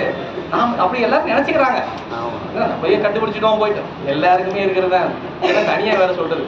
இப்போ துன்பம் வந்துருச்சே, அவர் என்ன யோசிக்கிறாரு, நம்ம வீட்டை பார்க்காம இவர் பாட்டு போயிட்டாரு. நாம் நம்மை முழுமையாக சிவத்தில் ஈடுபடுத்தி கொண்டிருக்கும் பொழுது நம்மை உடைமைகளை, நம் உறவுகளையும் உடைமைகளையும் அவன் பார்த்து கொண்டிருக்கின்றான் என்பதை இந்த வரலாறு நமக்கு சொல்லுது. அவர் அருள் வழியில் தான் நிற்கின்றார், அருள் வழியிலேயே நிற்கின்றார். குங்குளியை வாங்கினாரு, குங்குளியை வாங்கிட்டு நேரா வீட்டுக்கு போயிட்டு, மா குங்குளியை வாங்கிட்டோம்மா, சாமிக்கு தொண்டு செய்யறதுக்காக எப்பவுமே வாங்குவல்லம்மா, அந்த மாதிரி இந்த வாட்டியே வாங்கிட்டோம், மன்னிச்சிருமா அப்படிலாம் போய் சொன்னாரா? அதெல்லாம் ஒண்ணும் இல்லை, நேரா கோயிலுக்கு போயிட்டார். குங்குளியை வாங்கினா பக்கத்துலயே திருப்பனந்தாள் கோயிலுக்கு நேரம் கிளம்பிட்டாரு. வீட்டுல என்ன சார் ஆச்சு கேட்கிறாரு, அது பாடம் சொல்றாரு. வீடு என்ன ஆச்சு, வீட்டுல அந்த அம்மா சாப்பாட்டுக்காக வெயிட் பண்ணிட்டு இருப்பாங்களே, என்ன ஆச்சு கேட்கிறார். பாடம் அருமையான பாடம். அன்பர் அங்கிருக்க, எங்க இருக்க, அன்பர் கோயிலில் இருக்க, அன்பர் அங்கிருக்க நம்பன் அருளினால் அழகை வேந்தன் தன் பெரும் நிதியம் தூர்த்து தரணி மேல் இருந்த இங்கும் பொன் பயில் குவையும் நெல்லும் பொருவில் பல்வலனும் பொங்க மண்பெரும் செல்வமாக்கி வைத்தனன் மனையில் நீட. அப்படி பார்த்தாரா, அன்பர் எங்க இருந்தாரு, அன்பர் கோயில்ல தான் இருக்காரு. அவருக்கு எங்கன்னே தெரியல, அவர் கோயில்ல தான் இருக்காரு. அப்ப அந்த அன்பர் இல்லத்தை யார் பாக்குறது, சாமி தான் பாக்குறாரு. சாமி தான். தன் கடன் அடியேனையும் தாங்குதல், என் கடன் கிடப்பது அங்க இருக்காரு. அவர் வீட்டை அவர் பாத்துக்கிறார். சாமி என்ன பண்ணாரா, பொருளை கொடுக்கணும், என்ன பண்றதுக்கு பொருளை கொடுக்கறதுக்கு நேரா குபேரா அப்படின்னாராம். குபேர அழகை வேந்தன்னா குபேரன். குபேரனை விட்டாரா, மொத்தமா இருக்கிறது என்னவோ எல்லாத்தையும் இருக்கு. இப்போ கைவசம் என்ன ஹாட் கேஷ், கேஷ் என்னவோ மொத்தமா கொண்டு போய் சேர்த்துறாரு. அழகை வேந்தன் தன் பெரும் நிதியம் தூர்த்து தரணி மேல் நெருங்க எங்கும் பொன் பயில் குவையும் நெல்லும் பொருவில் பல்வலனும் பொங்க மண்பெரும் செல்வமாக்கி வைத்தனர் மனையில் நீட. வீடு முழுக்க ஒரே வளமா பெருக்கிட்டாராம். அவர் எங்க இருந்தாரு, நாம அதை இழக்கிற தயாரா. சாமி பார்த்து பாருன்னு எப்படிங்க ஐயா விட்டுறது, கொஞ்சம் நாமளும் பார்க்கணும்ல, புரிஞ்சுங்க. சாமி எப்படி பார்த்து பாருன்னு விட்டுறது, நாமளும் கொஞ்சம் பார்த்துக்கணும்ல அப்படின்னு நினைப்பேன். அப்படி இருக்க வரைக்கும் சாமி விட்டுருவாரு. ஏங்க சாமி அவ்வளவு வழிபாடு செய்யறாரு, அவருக்கு அவ்வளவு துன்பம், நீங்களாம் பார்க்க மாட்டீங்களான்னு கேட்டீங்கன்னா அவனே பார்த்துக்கிறேன்ட்டான். நாம வேற தனியா வேற தலையிடணுமா போயிட்டு, நாமே நம்மை பார்த்து கொள்கின்றோம் என்ற நிலையில் இருக்கின்ற வரையிலும் இறைவன் நமக்கு நம்முடைய துன்பங்களுக்கோ இன்பங்களுக்கோ அவன் தலையிட மாட்டான். அவரே வந்து ஏன்பா அப்படிலாம் இருக்க அப்படின்னு தட்டி கொடுத்து எல்லாம் கேட்பாரு, அதெல்லாம் ஒண்ணும் கேட்க. இறைவன் உயிர்களினுடைய இச்சையில் தலையிடுவதில்லை. இறைவன் உயிர்களுடைய இச்சையில் தலையிடுவது, நம்முடைய இச்சையில சாமி தலையிடுறது நமக்கு கிடைக்க பெற்ற மிகப்பெரிய வரமே அதான். என்ன தெரியுமா, இச்சை விருப்பத்தை நமக்கு தான் கொடுத்து வச்சிருக்காரு சாமி. விருப்பம் யாரையாருக்கே கிடையாது, நம்ம கிட்ட இருக்கு விருப்பம். விருப்பத்தை நாம எங்க வைக்கலான்றதுதான் நம்ம கிட்ட இருக்கு. விருப்பத்தை போய் எங்க வச்சு, ஏங்க கோயிலுக்கு வரல, எல்லாம் இறைவன் திருவருள், கோயில் வராது இறைவன் திருவருள். என்னத்த பண்றது. எங்க ஐயா இவங்க வைத்தியநாத ஐயா சித்தாந்தாவடி சொல்லுவாங்க, திருமுறைகளை நாம் நாளும் ஓத வேண்டும். திருமுறைகளை ஏன் ஓதவில்லை என்றால் எனக்கு இறைவன் திருவருள் இன்னும் வாய்க்க பெறவில்லை. திருமுறையில ஓதுறதுக்கெல்லாம் வாய்க்க பெறவில்லை, அது நம்ம கிட்ட இருக்கிறது. எல்லாத்துக்குமே இறைவன் திருவருளை எல்லாத்துக்கும் பயன்படுத்தவே கூடாது. இல்ல, இறைவன் திருவருள் என்பது முத்திக்கு மட்டும்தான், அருள் நெறியில் நம்மை செலுத்துவதற்கு மட்டும்தான். எல்லாவற்றுக்கும் கோயிலுக்குள் வரும்பொழுது என்னங்க ஐயா இன்னும் தேடிக்கிட்டு இருக்கீங்க, அது ஒண்ணு இல்லைங்க ஐயா, போன வாரம் தான் வாங்கினேன், இந்த செருப்பை காணாம போயிடுச்சு, இன்னொருத்தர் இறைவன் திருவருள், செருப்பு காணாம போனதே இறைவன் திருவருளா? அதுக்கப்புறம் ஆச்சரியம், தயவு செஞ்சு இதெல்லாம் சொல்லாதீங்க. இது மாதிரிலாம் சொல்லக்கூடாது. கண்டது எல்லாத்துக்குமே திருவருளை அப்படி பயன்படுத்தக்கூடாது. எல்லாமே திருவருள் யாருக்கு தெரியுமா இருக்கும், சீவன் முத்தர்கள் என்று சொல்லப்பட்ட அருளாளர்கள் எல்லாமே திருவருளாலே வாய்க்கப்படும். நமக்கு எல்லாமே திரோதானம் தான், வினை பயனாலதான் நமக்கு எல்லாமே வந்து போயிட்டு இருக்கு. நம்முடைய வினை பயன் தான். நாம போயிட்டு திருவருளை எல்லாம் வழி போட்டு கூடாது. போயிட்டு நம்ம எல்லாவற்றையும் திருவருள் அப்படி கிடையாது. நமக்கு செய்யறது வினை பயன் தான். வினை பயனால் தான் நமக்கு எல்லாவற்றும் திருவருள் காரணம் அது வழங்காது. நாம திருவருளை நம்பி இருக்கின்றோமா, முதல்ல நம்ம நம்பிக்கையே நம்ம கிடையாது. நம்ம நம்பிக்கை முதல்ல நம்ம மேலதான் வச்சிருக்கோம். நாம நம்மையும் நம்ம அறிவை நம்பிக்கொண்டு உலகில் விளங்கும் பொழுது அருள் நமக்கு இருக்கின்றது, நம்மிடம்தான் அருள் விளங்குகிறது என்று நம்மால் உணரவே முடியாது. மணிவாசகருக்கு அருளாளர்கள் உண்டு. ஏன்னா அவர்கள் உலக பற்றிலிருந்து நீங்கி இருப்பார்கள். ஞானோபதேசம் பெற்று அருள் உபதேசம் பெற்று அருளில் விளங்கும் பொழுது அவங்க திருவருள். கொள்ளேன் புரந்தரன் மாலயன் வாழ்வு, கொள்ளேன் புரந்தரன் மாலயன் வாழ்வு, நல்லேன் நினது அடியாரோடு அல்லால் நரகம் புகினும் எல்லேன். பாட்டுக்கெல்லாம் விளக்கம் சொல்ல வேண்டாம், அப்படியே புரியும் எல்லாரும். கொள்ளேன் புரந்தரன் மாலயன் வாழ்வு குடிகெடினும் நல்லேன் நினது அடியாரோடு அல்லால் நரகம் புகினும் எல்லேன். எப்படிங்க இப்படிலாம் இருக்க முடியும்? குடிகெடினும் நல்லேன். குடியே கெட்டு போச்சுன்னா எனக்கு அதை பத்தி பயமே கிடையாது. சொல்ல முடியுமா? பெரிய வாழ்வு, மிகப்பெரிய ஒரு இந்திரன் பதவி தரேன். இந்திரன் பதவியெல்லாம் வேண்டாம், ஒரு முக்கியமான இடத்துக்கு தலை ஒரு நீங்க தாங்க பொறுப்புன்னு போட்டா பரவாயில்ல. அப்புறம் நிகழ்ச்சிக்கு நீங்க என்ன வேண்டாம், முக்கியமான இதெல்லாம் கொடுத்துட்டாருங்கய்யா, நம்மளால எதுக்குமே போக முடியல, எல்லாம் இறைவன் திருவருள். அப்படி நீங்க எங்கேயாவது போயிட்டு ஒரு இடத்துல மாட்டிப்பாரு வேலையில, அந்த வேலையில வர முடியாது. அது என்ன ஆயிடுது? பொருள் தான். உலகியல் பொருள் இருக்கும்போது என்ன பண்றோம்? சிவ சிந்தனைகள் நாம் என்ன பண்ணிக்கிறோம்? விடுவிச்சுக்கிறோம். அதுக்கு நாம ஒரு காரணம் சொல்றோம். அதுக்கு இறைவனுக்கு பொறுப்பு இல்லை, நாம தான் பொறுப்பு இல்லையா? அதுக்கு இறைவனுக்கு பொறுப்பு. ஒரு சிறு பதம் கிடைச்சாலும் நம்ம என்ன பண்ணிடுறோம்? இறை வழிபாட்டை திறந்து வரல உடனே. ஆமாங்க. இவர் சொல்றாரு, நீ புரந்தரன் என்று சொல்லப்படக்கூடிய அயன், இந்திரன், திருமால், எல்லாவற்றுக்கும் மேலான வாழ்வு திருமால் வாழ்வு. நீ அந்த பதம் கொடுத்தா கூட எனக்கு வேண்டான்ற சொல்ல முடியுமா? மால் இந்திரன் அயன் பதம் கிடைத்தாலும் வேண்டேன் சொல்ல முடியுமா? கொள்ளேன் புரந்தரன் மால் அயன் வாழ்வு, வாழ்வு குடிகடினும் நல்லேன் எனது அடியாரோடு அல்லால் நரகம் பொய்யினும் எள்ளேன். அவங்க சொல்லலாம், திருவருளாலே இருக்கப்பெறின் இறைவா. மணிவாசகர் சொல்லலாம், இவ்வளவு பெரிய இவ்வளவு உலகிலிருந்து நீங்கியவர்கள் சொல்லலாம் திருவருள் விளங்குகிறோம். ஏன்னா உலகில் நீங்கி விட்டாலே, இருள் நீங்கினாலே ஒளியை வந்துடும். ஒரு ரூம்குள்ள இங்க ஒரு ரூம் இருக்கு ஐயா, அது உள்ள போயிட்டு ஒரு பொருள் இருக்கு எடுத்துட்டு வாப்பான்னு தம்பியை சொல்றோம். தம்பி போயிட்டு என்ன சொல்றான்? போயிட்டு வந்துட்டு ஐயா அங்க இருட்டா இருக்குன்ட்டான். நான் கேட்டது பொருள் தானே, நான் பொருள் எடுத்து வந்தேன்னு சொன்னேன். பொருள் தானே எடுத்துட்டு வரணும். நான் என்ன சொன்னேன்? வந்து இருட்டா இருக்கு. இருட்டு ஏன் உள்ள இருக்கு? இருள் பொருளை மறைத்து இருக்கின்றது. இருள் பொருள், இருள் பொருளையே மறைத்து இருக்கின்றன. அருளை மட்டும் என்ன பண்ணுவோம்? தெரியாது அருள் அது இல்லையா? அதை விட கொடியது ஆணவ மலம். அது ஏற்கனவே பேசியிருப்பார். ஒரு இரு பொருள் காட்டாது, ஒரு பொருள் காட்டாது இருள், ஆனால் ஆணவம் தன்னையும் காட்டாது. இருள் பொருளைத்தான் காட்டாது, ஆனால் ஆணவம் தன்னையும் காட்டாது. யார்கிட்ட போய் சொல்லி பாருங்க, நீங்க ரொம்ப ஆணவமா இருக்கேன், நான் உங்ககிட்ட பேச மாட்டாரு. நீங்க இந்த பக்கம் வரீங்கன்னா அவர் அந்த பக்கம் போயிருவாரு. என்னங்க என்ன பார்த்து ஆணவமா இருக்குன்னு சொல்லிட்டாரு. இல்லாதே சொன்னாரு. சைவ சித்தாந்தம் சொன்னா ஒத்துக்கிற, நம்ம சொன்னா சித்துக்கு வச்சுக்கிறாங்க. சைவ சித்தாந்தம் ஆணவ மலம் இருக்கின்றது, ஆன்மா இருக்குன்னு சொல்லுது. அப்படிங்களாங்கன்னு வேற கேட்டுக்கிறோம். உங்களுக்கு நீங்க ரொம்ப ஆணவமா இருக்கீங்கன்னு வச்சுங்களேன், நாளையில இருந்து அவர்கிட்ட பேசக்கூடாது. அவர்களை பார்த்து ஆணவமா இருக்குன்னு சொல்லிட்டாரு பொதுல. அப்ப என்ன ஆகுது? ஆணவம் ஒத்துக்க மாட்டாங்க. ஏன்? அது நான் இருக்கேன்றதே காட்டாது. இருள் பொருளை காட்டாது, ஆனால் தன்னை காட்டி நிற்கும். இருள் என்ன பண்ணும்? பொருளை காட்டாது, ஆனா இருள் இருக்கு. போயிட்டு வந்து என்ன சொல்ற? அப்படியே இருள் இருக்கு. ஆணவம் பொருளையும் காட்டாது, தன்னையும் காட்டாது. ரொம்ப புரியுது இல்லையா? அப்படின்னா இங்க அதான் சொல்றாரு, அருளில் தோய்ந்து விளங்கும் பொழுது இருள் நம் மீது படவே படாது. ஒரு விளக்கு எடுத்து உள்ள போனா எங்க போச்சு? ஒரு விளக்கு எடுத்து உள்ள போறாங்க. அப்ப அந்த இருள் எங்க போச்சு? யாராவது அடிச்சு வச்சுட்டாங்களா? இல்ல இல்ல, விளக்கு உள்ள போடணும். என்ன ஆச்சு? மொத்தம் போச்சு. இருள் என்ன, ஒளி என்ன பண்ணிடுச்சு? இருளை ஆக்கிரமித்து விட்டது. இருள் அங்க இல்லவே இல்லை. இருள் எங்க போச்சு? வெளியே ஓடி போயிடுச்சா? இல்ல, தன் நிலை மடங்கி இருக்கின்றது. அங்கதான் இருக்கு இருள். இருள் எங்கேயும் போயிடல, இருள் அங்கதான் இருக்கு.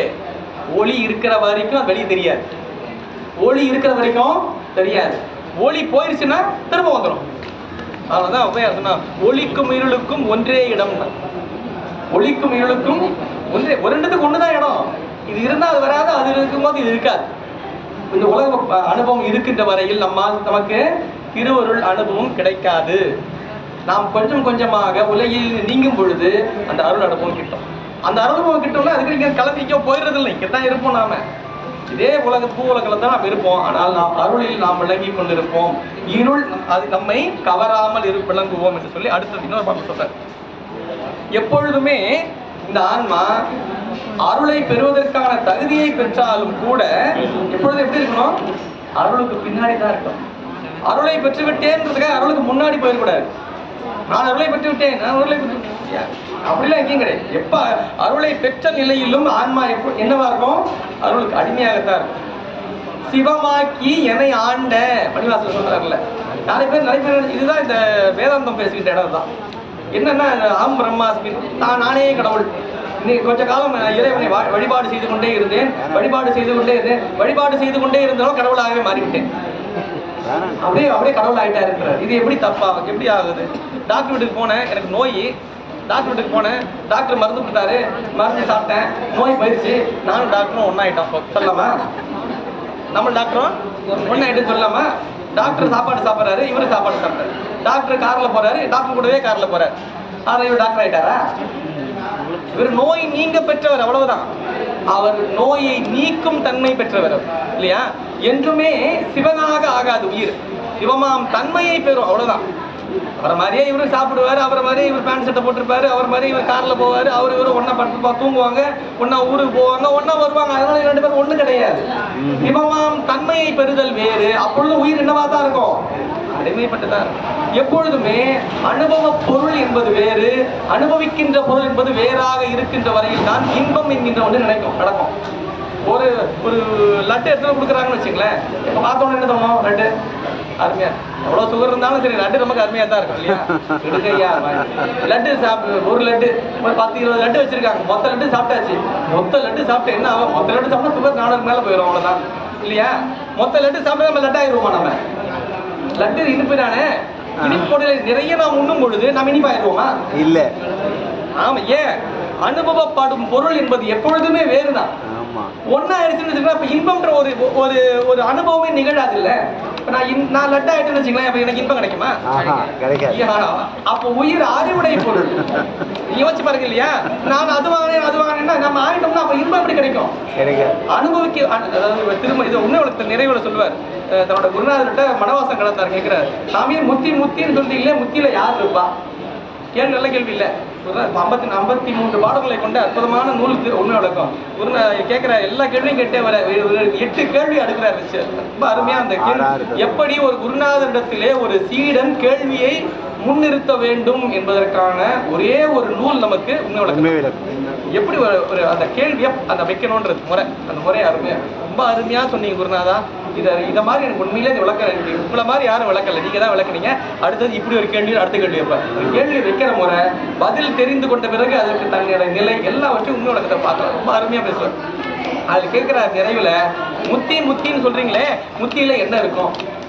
முத்தியில என்ன இருக்கும்? குருநாதர் பதில் சொல்ற, யாரு? நெய்கண்டாவுடைய மாணவர் தான் மனவாசம் கடந்து. முத்திதனில் 3 தனும் மொழியக்கள். முத்திதனில் 3 மொழி, 3மே இருக்கும் முத்தியிலன்ற. முப்பொருள் உண்மைன்னு பேசணும்ல, இறை உயிர் தலைன்னு சொல்ற 3மே இருக்கும் முத்தியிலன்ற. என்ன? முத்திதனில் 3 தனும் மொழியக்கள், சுத்த அனுபோகம் துய்த்தல் அணு. சுத்த அனுபோகம் துய்த்தல் அணு. மெத்தனவே இன்பம் நல்குதல் இறை. மெத்தனவே இன்பத்தை கொடுத்து கொண்டே இருப்பது இறை. இன்பத்தை அனுபவித்துக் கொண்டே இருக்கின்ற பொருள் அணு என்கின்ற ஆன்மா. கடைசியா ஒரு வரி போட்டிருப்பாரு, அது இன்னைக்கும் பிரச்சனைக்குரிய இடம். ஒரு 5-6 பேர் சித்தாந்திகள் மேடையில இருந்தாங்கன்னா 2 பேர் ஒத்துப்பாங்க, 2 பேர் ஒத்துக்க மாட்டாங்க. 2 பேர் இன்னைக்கும் அது அப்படி கிடையாத பொருள், இப்படி கிடையாத பொருள் சொல்லிப்பாங்கன்னு வச்சுக்கோங்க. இன்னைக்கு சித்தாந்திகளுக்குள்ள பெரிய ஒரு முரண் கருத்து தான், பல வேறுபட்ட கருத்துல தான் இருப்பாங்க. இத்தை விளைவித்தல் மலம்னு பாட்டை முடிச்சிருப்பாரு. உண்மை வழக்குமே ஒரு பெரிய கான்ட்ரவர்ஷியலா இருக்கும். இப்படியாக இந்த இன்பம் நிகழ்ந்து கொண்டிருக்கின்றது, இறை இன்பத்தை தந்து கொண்டே இருக்கின்றது, இந்த இன்பத்தை தூய்த்துக் கொண்டே இருக்கிறது ஆன்மா. நல்லா இருக்குல்ல கேட்கறதுக்கு? நம்ம அப்படியே யோசிச்சுப்பாங்க. இப்படி ஒண்ணு நடக்குது இல்ல, இதுக்கு காரணம் என்ன தெரியுமா? மலம் தான் சொல்லி முடிச்சிருப்பேன். இத்தை விளைவித்தல் மலம். ஏன்னா 3 இருக்குன்னு சொல்றாருல்ல, 2 சொல்லிட்டீங்க. 3வது எங்கன்னா இதுக்கு காரணமே மலம் தான். இதுக்கு காரணமே இன்பம் நடக்கிறதுக்கு போய் மலம் போய் காரணம்ன்றீங்க. நீங்க சொல்றது பார்த்தா ரொம்ப ஏத்துக்கிற மாதிரி இல்ல இல்லையா? அப்படிதான் தோணுது. மலம் என்கின்ற ஒன்று இல்லை என்றால் ஆன்மா இன்பத்தை தூக்கின்ற அந்த அனுபவத்துக்குள்ள இருக்காது. அது பாட்டு ஓடி போயிடும், கிளம்பி. அது என்ன ஆகுது? விட்டுட்டா திருப்பி இருட்டுக்கு போயிடுவோம். இந்த மலத்துல போய் மாட்டிடுவோம். நாம என்ன பண்ணோம்? இதுலயே இருப்போம் அப்படின்ற எண்ணம் எப்போ வரும்? அதுக்கு அந்த மரம் இருக்கிற வரைக்கும் தான் இல்லையா? வெயில் இருக்கிற வரைக்கும் தான் நம்ம வெயில் அவ்வளவு வெயில் இருக்கிறதால தான் நம்ம இங்க வந்துட்டு இருக்கோம் இல்லையா? வெயில் இல்லைன்னா நம்ம என்ன பண்ணுவோம்? வண்டி எடு, உடனே கிளம்பு எங்கேயாவது வரும். நமக்கு இப்ப வெயில்னு ஒண்ணு இருக்கிறனால என்ன பண்றோம்? வெளியே போகக்கூடாது, இங்கே இருந்த வரைக்கும் மத்தியானத்துக்கு மேல கிளம்புவோம் எங்க இருந்தாலும். அப்போ என்ன இப்ப நல்ல செய்திகளை நாம் செவி மடுப்பது எது காரணமா இருக்கு? வெயில் காரணமா இருக்கு. யாராவது வந்திருப்பாரு அப்படிங்க, வந்திருக்கா ஏதோ கோயில் ஏதோ கேட்கறது பார்த்துட்டு ஒரு 5 நிமிஷத்துல 10 நிமிஷம் கிளம்பிடலாம் தான் வந்திருப்பாரு அவர்.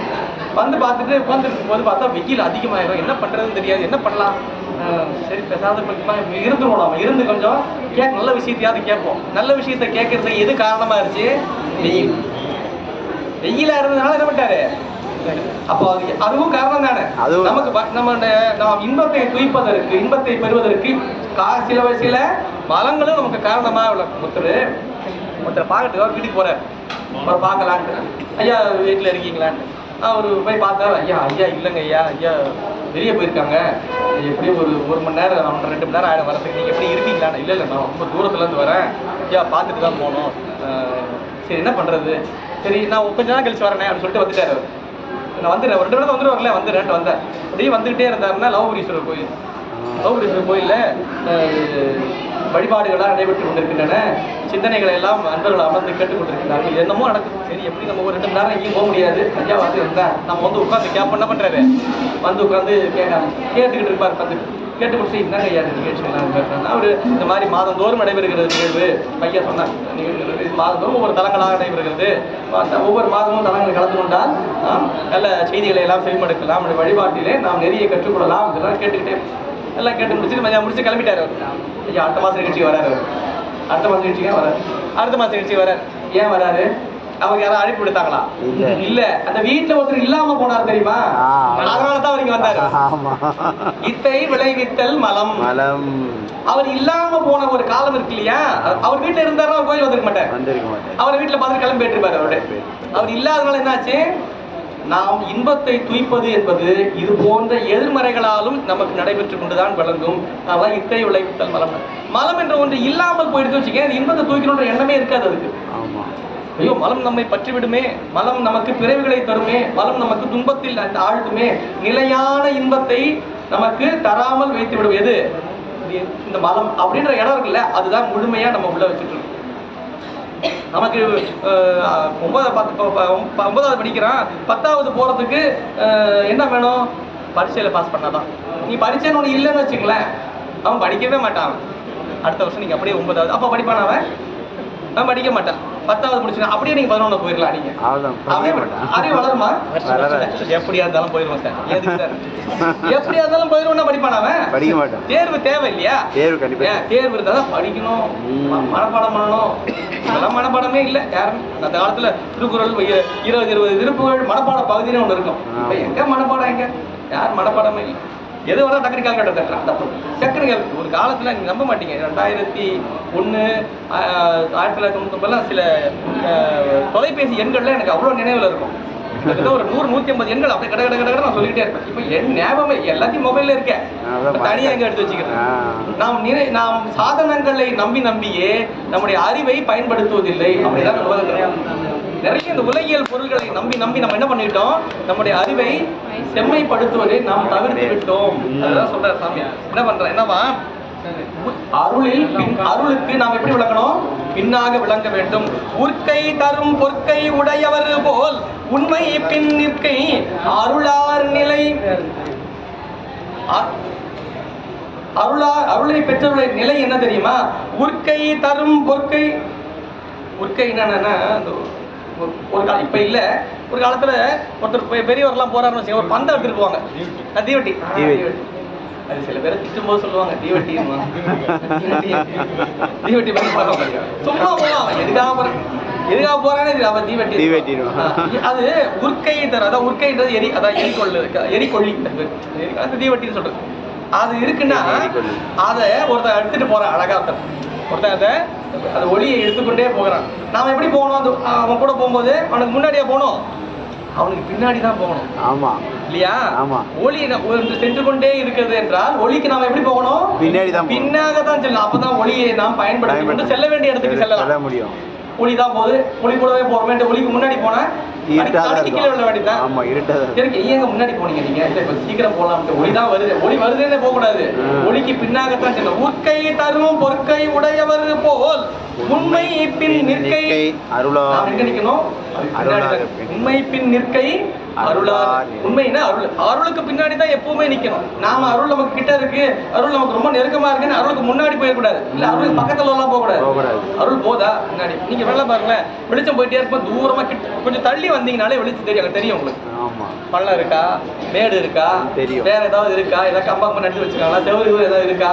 ஒளி போகும்போது போனா எல்லாவற்றையும் கடந்து கொண்டே நாம் சென்று கொண்டு பழங்கலாம். நமக்கு இடர்பாடுகள் இருக்காது, நமக்கு துன்பம் இருக்காது. நாம் உடனாக செல்ல கூடவே போன பார்த்தா என்ன ஆகும்? ஒளியில இருக்கும்போது நமக்கு எதிர்க்க இருக்க பொருள் தெரியாது, என்ன போவோம்? இடிச்சு போடலையா? நம்ம எப்பொழுதுமே இந்த உலகியலில் நாம் விளங்கும் பொழுது, இந்த உலகம் வந்து மாயையினால் ஆனது இல்லையா? அருளை முன்னிறுத்தி நம்முடைய வாழ்வு நெறி அமைய பெருமையானால் நமக்கு துன்பம் கிடையாது. எல்லாவற்றையும் திருவருள் தான் நமக்கு நம்மை நெறிப்படுத்தி கொண்டே இருக்கின்றது என்பதை நாம் சொல்லிக்கொண்டே போகணும். அது ஒரே நாள்ல திடீர்னுலாம் வந்துடாது. முதல்ல நம்முடைய நினைவில் இருக்கணும். அருள் தான் நம்மை நெறிப்படுத்தி கொண்டிருக்கின்றது, அருள் தான் நம்மை இது நினைவில் இருக்க என்ன பண்ணணும்? நாளாக அது சொல்லுக்கு வரும். சொல்லுக்கு வர நாளாக அதுதான் செயலாக மாறும். திருவருளாலே இருக்க பெரின்னு ஒரே நாள்ல மணிவாங்க சொல்லல. ரொம்ப காலம் பூசை பண்றாரு அவரு. எவ்வளவு காலம் பூசை பண்றாருன்னா எவ்வளவு காலமா பூசை பண்றாரு.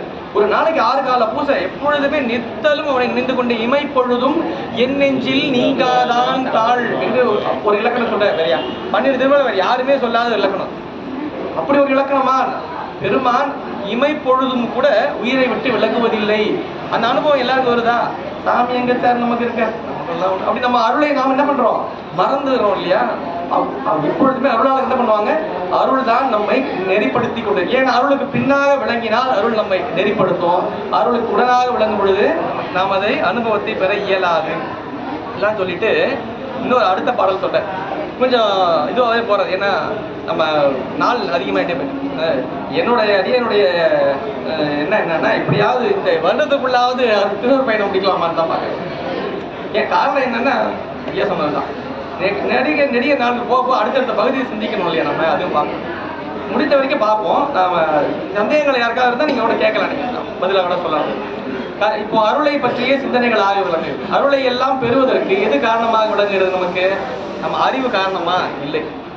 அவன் அருள் மட்டும்தான் நாம் அருளை பெறுவதற்கு காரணமாக விளங்குகிறது. அருளை எப்படி பெறுகின்றோம்? நாம் பார்த்து தானே சார். நம்ம இவ்வளோ கஷ்டப்படுறோம், இவ்வளோ போகிறோம் வரோம், எல்லாவற்றையும் சென்று கொண்டு இருக்கின்றோம், எல்லாவற்றையும் கற்றுக்கொண்டு இருக்கின்றோம். இதற்கெல்லாம் துணை செய்வது நம்முடைய கருவிகரணங்கள் தானே நமக்கு. அப்படி கருவிகரணங்களால் தான் உயிர் அருளை பெற முற்படுகிறதா என்றால் இல்லை. கருவிகரணங்களால் உயிரால் அருளை பெற இயலாது. அதுதான் ரொம்ப முக்கியம். அதை சொல்ல வர்றாரு. ஐம்புலனால் தாம் கண்டது என்றால் அது ஒழிய ஐம்புலன் ஆறு தாமார் அதற்கு.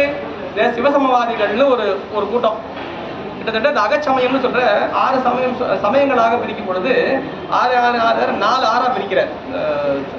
சித்தாந்தம் அப்படிதான் 6 சொல்லுது. புறப்புற சமயம், புறப்புறச்சமயம், அப்புறம் அகப்புற சமயம், அகச்சமயம். இந்த ஒவ்வொரு சமயத்திலையும் 6 பேர் இருப்பாங்க. அதுல அந்த 6 × 4 அப்படின்னா 24 சமயங்களுக்கும் மேலாக விளங்குவது சித்தாந்த சமயம். சித்தாந்த சைவம் என்று சொல்லப்படக்கூடிய பொது சைவம் அல்ல நம்மளுடையது. திருமுறைகளையும் சித்தாந்த சாத்திர நூல்களையும் மட்டுமல்லாது சிவாகமங்களையும் ஏற்று நாம் நம்முடைய நெறி எப்படி இருக்கும்? அதுதான் சித்தாந்த நெறி. சில பேர் ஆகமங்களை ஏற்றுக்கொள்வாங்க, வேதங்களை மறுத்துருவாங்க. சில பேர் வேதங்களை ஏற்றுக்கொள்வார்கள், ஆகமங்களை மறுப்பார்கள். ஆகமங்கள் வேத நெறி என்கின்ற எல்லாவற்றையும் ஏற்று சித்தாந்த நெறியை நமக்கு முழுமையாக காட்டுவதுதான் சித்தாந்த நெறி. சித்தாந்தம் என்ன சொல்லுதுன்றதுதான். கிட்டத்தட்ட இந்த அகச்சமயம்னு சொல்லப்படுகின்ற நிலையில 6 பேர் இருப்பாங்க. அது சிவசமவாதிகள் இருப்பாங்க. ஈஸ்வர அவிகாரவாதி சைவம், சிவசமவாத சைவம் என்கிற அவர்கள் எல்லாமே சிவபெருமானை முழுமை பொருளாக கொள்பவர்கள் எல்லாம். கிட்டத்தட்ட சிவபெருமான் நெறியே ஒரு நெறின்னு இருப்பாங்க. முத்தியில மட்டும் அவங்க 6 பேர் வேறுபட்டு இருப்பாங்க. அவங்க சொல்ற முத்தியெல்லாம் கொஞ்சம் பாடானவாத சைவம்னு சூப்பர் சைவம், இதெல்லாம் சைவம்ன்ற பேர்லயே 6 பேர் இருப்பாங்க. நீங்க புறப்புற சமயம்லாம் பாத்தீங்கன்னா உலோகாயுதர், பௌத்தர், ஜைனர்லாம் அவங்களாம் ரொம்ப வெளியில இருப்பாங்க, கடவுள் இருப்பாங்க. கொஞ்சம் முன்னாடி புறச்சமயம் வைணவம் அதெல்லாம் இருக்கும். அதுக்கு முன்னாடி கொஞ்சம் இருக்கும். அதை தாண்டி கிட்ட வரும்போது சைவர்களாகவே ஒரு 6 பேர் இருப்பாங்க. நீங்க வேறுபாடு திருநீர் வச்சிருப்பாங்க, திருமுறையில ஓதுவார்கள், வேதங்களை ஒற்றுக்கொள்வார்கள், எல்லாமே கரெக்டா இருக்கும். முத்தியில மட்டும் வேறுபடுவாங்க. அவங்க முற்றில எப்படின்னா எல்லா மலங்களும் கழன்ற பிறகு இந்த ஆன்மா இறைவனோடு கலந்து இறைவனாகவே ஆகிவிடும். எப்படி ஏத்துக்க முடியும்? ஐந்தொழில் ஆற்றும் தன்மையை பெறும் சொல்றாங்க. அது அவனுடைய கொள்கை. சிவசமவாதிகள் சிவமாகவே அமர்ந்து சிவமாகவே ஆகிவிடுன்றாங்க. அப்படிலாம் ஆகாது. என்னைக்குமே அடிமைதான். மணிவாசகர் சொன்னதுக்கு அப்புறமா எதுக்கு நம்ம சொல்லணும்? என்னை ஆண்டன்னு சொல்லும் போது அப்ப நம்ம அடிமைதான். என்றுமே இறைவனுக்கு உயிர் அடிமை பொருள் தான். இந்த உலகம் அவனுடைய உடைமை பொருள் தான். இறைவனுக்கு அவன்தான் தலைமை பொருள். அவனுக்கு உயிர்கள் என்றுமே அடிமை பொருள் தான். அவனுக்கு இந்த உலகம் என்பது உடைமை பொருள். இப்ப நான் வந்தவன சட்டை இருந்ததுல, சட்டை உடைமை. எனக்கு சட்டை எனக்கு கண்டு வச்சாச்சு இல்ல, அதான் உடைமை. அது உடைமை. அடிமை பொருள் வேறு, உடைமை பொருள் வேறு. எப்பொழுதுமே உயிர் அடிமை பொருள் தான். என்று உயிர் இறைவன் இருக்கின்றான் அன்றிலிருந்து தான் உயிர் இருக்கு. அதுல மாறுபட்ட கருத்து இல்ல. அதனால ரெண்டும் ஒண்ணு கிடையாது. அப்படி நினைச்சிடறாங்க சிவசமவாதிகள். அவங்க என்ன நினைக்கிறாங்க? ஐம்பொலனோடு இந்த ஆன்மா விளங்குகிறது. ஐம்பொலனால் இந்த பிறவியிலே வினைகளை எல்லாம் தூக்கிறது. வினைகளை தூக்கி இந்த கருவிகரணங்கள் எல்லாம் என்ன ஆயிடுது? மாசுபட்டு விடுகிறது. பிறவிகளாக அது எடுத்துக்கொண்டே வருகிறது. இப்படி வளர்ந்து கொண்டே இருக்கும்போது ஒரு குறிப்பிட்ட நேரத்திலே அது நன்னெறியை சார்ந்து நெறியில் ஒழுகி வினைகளை எல்லாம் கழிக்க வேண்டும் என்கிற எண்ணம் வருகிறது. நல்ல நிலையிலேயே வந்துகிட்டே இருக்கு. கருவிகரணங்கள் இருக்கின்ற மாசுகளை எல்லாம் அகற்றுகிறது. கருவிகரணங்கள் எல்லாம் தூய்மை பெறுகிறது. தூய்மை பெற்ற உடனேயே புலன்கள் எல்லாம் தூய்மையான பிறகு என்ன ஆயிடுது? புலன்கள் நல்லா ஆயிடுச்சு. ரெண்டு புல் நல்லா ஆயிடுச்சுன்னா அது இறைவனுடைய பாத்திரம். அது என்ன ஆயிடும்? இறைவனுடைய பாத்திரம். ஏங்க எவ்வளவு காலமா கூட இருந்தும் போதே பார்க்கலையா இறைவனை? இப்ப மட்டும் இப்படி இந்த கருவிகரணம் பாத்திரம். ஏனென்றால் கருவிகரணங்கள் என்பவை மாயையினால் ஆனது. மாயா காரியங்களால் ஆனது கருவிகரணங்கள். தத்துவங்கள்ல தான் மாயில தான் ஒரு தத்துவம் மொத்தமே. மாயிலிருந்து ஆனதுல எப்படி அவனை காண முடியும்? ஏன்னா அவன் மாயைக்கு அப்பாற்பட்டவன் ஆயிற்று. அவனை எப்படி மாயை காரியங்களால் அவனை காண முடியும்? காண முடியாது. அருளை ஐம்புலனால் நுகர முடியும். இவ்வளவு நாள் ஐம்புலன் இருந்தது இல்ல. ஐம்புலன் என்ன ஆகும்னா செம்மைப்படும், அவ்வளவுதான். ஐம்புலன் என்ன ஆகும்? தூய்மை பெருமை தவிர புலன்களால் மட்டுமே அவனை கண்டுவிட முடியாது. புலன்களை எதற்காக தருகின்றான் என்றால் இப்படித்தான் அனுபவத்தை பெற வேண்டும் என்கின்ற அனுபவத்தை உணர்த்துவதற்காக தான் புலன்கள். கண் எதுக்கு? நல்ல காட்சிகளை காண்பதற்கு. கண் இதுக்கு தான் போல இருக்கு. கண் இதுக்கு தான். எப்ப தெரியும்? நல்ல காட்சிகளை பார்க்க. நாக்கு நல்ல சுவையான பொருள்களை உண்பதற்கு. நல்ல சுவையான பொருட்களை உண்டு சுவை இதுதான் என்பதை அறிந்து அந்த அறிவிலே தேர்கிறது. இப்படி ஐம்புலன்களும் ஒவ்வொரு அறிவில் ஒவ்வொன்றை பதிவு செய்து அனுபவத்தை பெற்று தெளிவை பெறுகிறது. அவ்வளவுதான். சரி, அந்த புலன் இல்லை, கண்ணு இல்லை. அப்ப என்ன பண்ணுவது? கண்ணு இருக்கும்போது இதெல்லாம் பார்த்துட்டு இருந்தோம். கண்ணு இல்லை. இப்ப அதுக்கு பார்க்கும் ஒரு காட்சி. அந்த காட்சி யாருக்கு தெரியும்? அதுக்கு மட்டும் தெரியும். கருவிகளோடு கூடி இருக்கும் பொழுது எதை கண்டதோ அதை பயிற்சியில் கொண்ட காரணத்தினால் கருவிகள் அற்ற நிலையிலும் அது பொருளை காணும். கருவிகளே இல்லாம போயிடும், அப்பவும் பார்க்கும். தலைவன் இருக்கின்றான், தலைவனோடு தலைவன் ஒன்றாக இருக்கின்றார்கள். அவர் இவரை பார்க்கின்றார், இவர் பேசிக் கொண்டிருக்கின்றார்கள். அவன் ஒரு நாள் இல்லை, அவன் எங்கோ சென்று விட்டான். அவன் சென்று விட்ட பிறகு அவனை நினைந்து நினைந்து நினைந்து இவள் இயங்குகின்றான். இந்த நினைப்பு இருக்கு இல்லையா, அவன் இல்லையே, பொருள் தான் இல்லையே, எப்படி அவனை நினைக்கிறான்? அப்போ நினைப்பு என்கின்ற ஒன்று இருக்கின்றது. அது புலன்களை எப்படி கொண்டு வந்து? கருவிகளே இல்லை என்றாலும் அது அந்த இன்பத்தை தூக்க முற்படுகிறது. அதை பெறுவதற்கு தான் இந்த பிறப்பு நமக்கு. புலன்களை கொண்டு அல்ல, புலன்களில் கொண்டு அனுபவத்தை பெற்று அறிவு விளக்கம் பெற்ற பிறகு அந்த புலன்களிலிருந்து நீங்கி விடுது. அதுல இருந்து நீ அதை வச்சே ஒன்றும் பண்ண முடியாது. அதை வச்சு அவ்வளவு தூரம் தான் போக முடியும். அதை தாண்டிலாம் அதுக்கப்புறம் எடுத்துட்டு போக முடியாது. அது அவ்வளவுதான், அவ்வளவு தூரத்துக்கு தான் பயன்படுது. அதுக்கு மேல அது பயன்படாதது. அதை அனுபவத்தில் நாம் கொள்ளுகின்ற இடம்தான் நமக்கு நம்ம திருமுறைகள். நமக்கு புலன்கள் எதுக்குன்னு கேட்கிறாரு. அதான் கேட்கிறாரு. ஏன்னா புலன்கள் என்பது பாசஞானம். நமக்கு நூல்களிலிருந்து பெறுவது எல்லாமே பாசஞானம் தான். நூல்களை எல்லாம் கற்கின்றோம். நூல்களை கற்று அறிவு விளங்க பெறுகிறது. அறிவு விளங்க பெற்றவன் என்ன ஆகும்? அதை படிச்சுட்டோம். நான் படிச்சுட்டேங்க, நான் படிச்சிட்டோம். யாரை படிச்சிட்டீங்களா? நான் படிச்சு அதுக்கு பேர் பாசஞானம்னு பேர். பாசப்பொருட்கள் இருந்து பெறுகின்ற ஞானம். அந்த ஞானத்தை பெற்ற உடனே என்ன ஆகும்? நாளாக அறிவு விளக்கம் பெற அடுத்தது என்ன ஆகும்னா நாம படிச்சுட்டோன்றது வந்துடும். இந்த பாசஞானம் என்னவாயிடும்? பசு ஞானமா மாறிடும். தன்னை பெருமையா நினைக்க ஆரம்பிச்சிடும். நான் இவ்வளவு படிச்சுட்டு இருக்கேன், நான் இவ்வளவு போயிட்டேன் பத்தியா. நான் இப்ப நூல்களிலிருந்து பெற்றோன்றதை தாண்டி தான் படிச்சுட்டோன்றது ஆயிடும். தனக்கு வந்து விட்டது என்றது போயிடும். இது பசு ஞானம். இது இருக்கிறதுல டேஞ்சர். இதுதான். இந்த ரெண்டு திங்களாலே சாமி ஒண்ணு கிட்ட போக முடியாது. பாசஞானத்தாலும் பசுஞானத்தாலும் அவனை அடைய இயலாது. இதுல பாசஞானம் கூட பரவாயில்ல, போனா போடும், கொஞ்சம் அப்படியே தப்பிச்சு போயிட்டே இருக்கலாம்னு வச்சுங்களேன். பசுஞானம் ரொம்ப டேஞ்சர். நமக்கு எப்ப பள்ளம் இருக்குன்னு தெரியாது. நடந்து போற தர மாதிரியே தான் இருக்கும், ஆனா பள்ளம் இருக்கும். சும்மா தர மாதிரியே ஒரு போட்டு வச்சிருப்பாங்க. ஒரு பள்ளம், கால் வச்சா என்ன ஆகும்? உள்ள போய் விழுந்துரும். பசங்க அப்படிதான் நீங்க நிறைய பேர் தன்னை கடவுள்னு சொல்லிட்டு இருக்கிறது. நானே கடவுள், நானே கடவுள், கடவுள் மேலே வேஷம் போட்டு கடவுள் மாதிரி ஆடுறது இல்லை. அது என்ன பசுத்துவம்? நானே எல்லாவற்றையும் உங்களுக்கு, உங்களுடைய நோய்களை எல்லாவற்றையும் நீக்கி விடுகின்றேன், உங்களுடைய தீமைகளை எல்லாவற்றையும் அவருக்கே நீக்கல. அவர் பாவம். அவர் என்ன அப்படிதான் சொல்லிக்கிறாங்கல்ல. ஒரு ஏதாவது அறிவிலே ஒரு பெரிய நிலை வரும் பொழுது சித்துக்கள் ஏதாவது சித்து வந்துருச்சுன்னு வச்சுங்களேன், தன்னை கடவுளாக்கிக்கிறது. ஏதோ ஒரு அட்டமா சித்துல ஏதோ ஒரு சித்து வந்து போயிடுச்சுன்னா அவ்வளவுதான், ஒண்ணும் பண்றது. அப்படிதான் பல மதங்கள் ஸ்தாபிக்கப்பட்டன இந்த உலகத்துல. அறிவு தேற்றம் பெறும்பொழுது என்ன ஆகும்? நான் அதை பண்ணிட்டேன், நான் பெரிய ஆள் ஆயிட்டேன், நான் அப்படி ஆயிட்டேன்னு. ஆனால் நம்முடைய அருளாளர்கள் என்று 27 ஆசிரியர் பெருமக்களும் சித்தாந்த ஆசிரியர்களும் சைவத்தை ஒட்டி அருள் ஞானிகள் எல்லோருமே தன்னை முன்னிறுத்தவே இல்லை. இதெல்லாம் தாண்டி வந்துட்டாங்க. அவங்க எல்லாம் அட்டமா சித்தியெல்லாம் தாண்டி போயிட்டாங்க. அட்டமா சித்தி அருளிய அதுவும் மணிவாசகர். மணிவாசகருக்கு எல்லாமே இருக்குது. அதெல்லாம் ஒரு பொருட்டாவே மதிக்கல. திருமூலர் சொல்ற அட்டமா சித்தியெல்லாம் நினைச்சே பார்க்க முடியாது. அதெல்லாம் ரொம்ப சாதாரணமா சொல்லிடுறாரு. அவெல்லாம் அருளாளர்கள் பசுத்துவம் என்பதையும் தாண்டிதான் பதிஞானத்தின் மூலமாக அவனை அடைய முற்படுகின்றார்கள். அதனால் ஐம்புலனால் அருளை அடைய முடிய. ஐம்புலன் தாம் கண்டது என்றால் இல்ல, ஐம்புலனாலேயே பார்த்துறன்னா அப்புறம் இவ்வளவு நாள் என்ன பண்ணுச்சு? அது இவ்வளவு நாள் என்ன பண்ணுச்சு கேக்குற? ஐம்புலனால் தாமார், தாமார்னா பசுங்க. அப்புறம் நீ எதுக்கு இவ்வளவு நாள் இவ்வளவு பார்த்துருந்தா அப்ப நீ இவ்வளவு நாள் ஏன் பண்ணல, இவ்வளவு நாள் நீ ஏன் பண்ணல அப்படின்னு கேட்கிறாரு. என்ன அர்த்தம்? சிவத்தோடு ஒற்றுமைப்பட்டு இருப்பதனாலேயே நாம் சிவமாகிவிட்டன அர்த்தம் கிடையாது. நாம் என்றுமே அவனுக்கு அடிமை பொருள் தான். பசு ஞானம் என்பது ஆன்மாவுக்கு வாய்க்க பெறுவது. அதிலேயே நினைச்சு என்ன ஆயிடக்கூடாது, நான் என்கின்ற எண்ணம் அதற்கு விளையுமே. ஆனால் பக்தன் கீழே விழுந்து தள்ளி விட்டு வரீங்களா? அப்படிதான் பல பேர் நினைச்சுக்கிறாங்க, எனக்கு வந்து விட்டது. அப்படி இல்லை. அருளாளர்கள் என்றுமே என்ன, அதனாலதான் சாமி வரலாறுல சொல்லும் பொழுது பல்வேறு செய்திகளை சொல்லும் பொழுது சுந்தரமூர்த்தி நாயனார் எதுக்கு வந்தாரு? சுந்தரமூர்த்தி வந்ததுக்கு காரணம் ஒன்னே ஒன்றுதான், திருத்தொண்ட தொகை தான். எந்த நிலையை பெற்றாலும் எல்லோருமே அடியார்களுக்கு அடியார் தான். அதை யார் வச்சு சொல்றாரு சாமி? யாரோ ஒருத்தரா? இல்ல, சுந்தரமூர்த்தி நாயனார் வச்சு. சுந்தரமூர்த்தி நாயனார் யாரு? சாமிக்கு பக்கத்துல இருக்கிறவர், சாமிக்கு நெருக்கமாக இருந்து திருநீர் தணிக்கிற மிகப்பெரிய பதத்தில் இருக்கிற பெருமான் சுந்தரமூர்த்தி. அவரை கொண்டு செய்யறாரு. என்ன செய்யறாரு? அடியாருக்கு அடியேன்னு போய் சொல்லுன்றாரு. போயிட்டு நீ போய் சொல்லு. யாரோ ஒருத்தர் சொன்னாச்சு, அப்படி சொல்லுவார் சார், அவர் ஒரு சாதாரண ஆள், அவர் ஒரு பெரிய ஆள் சொன்னார்னா இப்ப நம்புறீங்களா? அவர் யார் தெரியுமா? அவரு பெருமானுக்கு உடனாக இருந்து பணி செய்து கொண்டிருக்கின்ற ஒரு பெருமான். அவர் திருத்தொண்டை அடியாருக்கு மடியேன், அடியாருக்கு மடியேன், அடியாருக்கு மடியேன்னு இத்தனை அடியார்களை தொகைப்படுத்திருந்தார். எந்த அடியார் விட்டு போயிட்டாரா? யாரையும் இல்லாம விட்டாரா? அப்பாலும் அடி சார்ந்தார் அடியார். வேற யாரெல்லாம் எல்லாரும் மொத்தமா எக்ஸெட்ரா வச்சுட்டார். எல்லாரும் அடியார் தான். எல்லா அடியார்களுக்கும் நான் அடியவன் தான் என்று பதிவு செய்கிறார். அதுதான் நம்ம என்ன பண்ணோம்?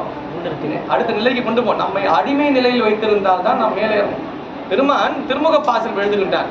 எதுக்காக திருமுக பாசல் எழுதுறாரு சாமி?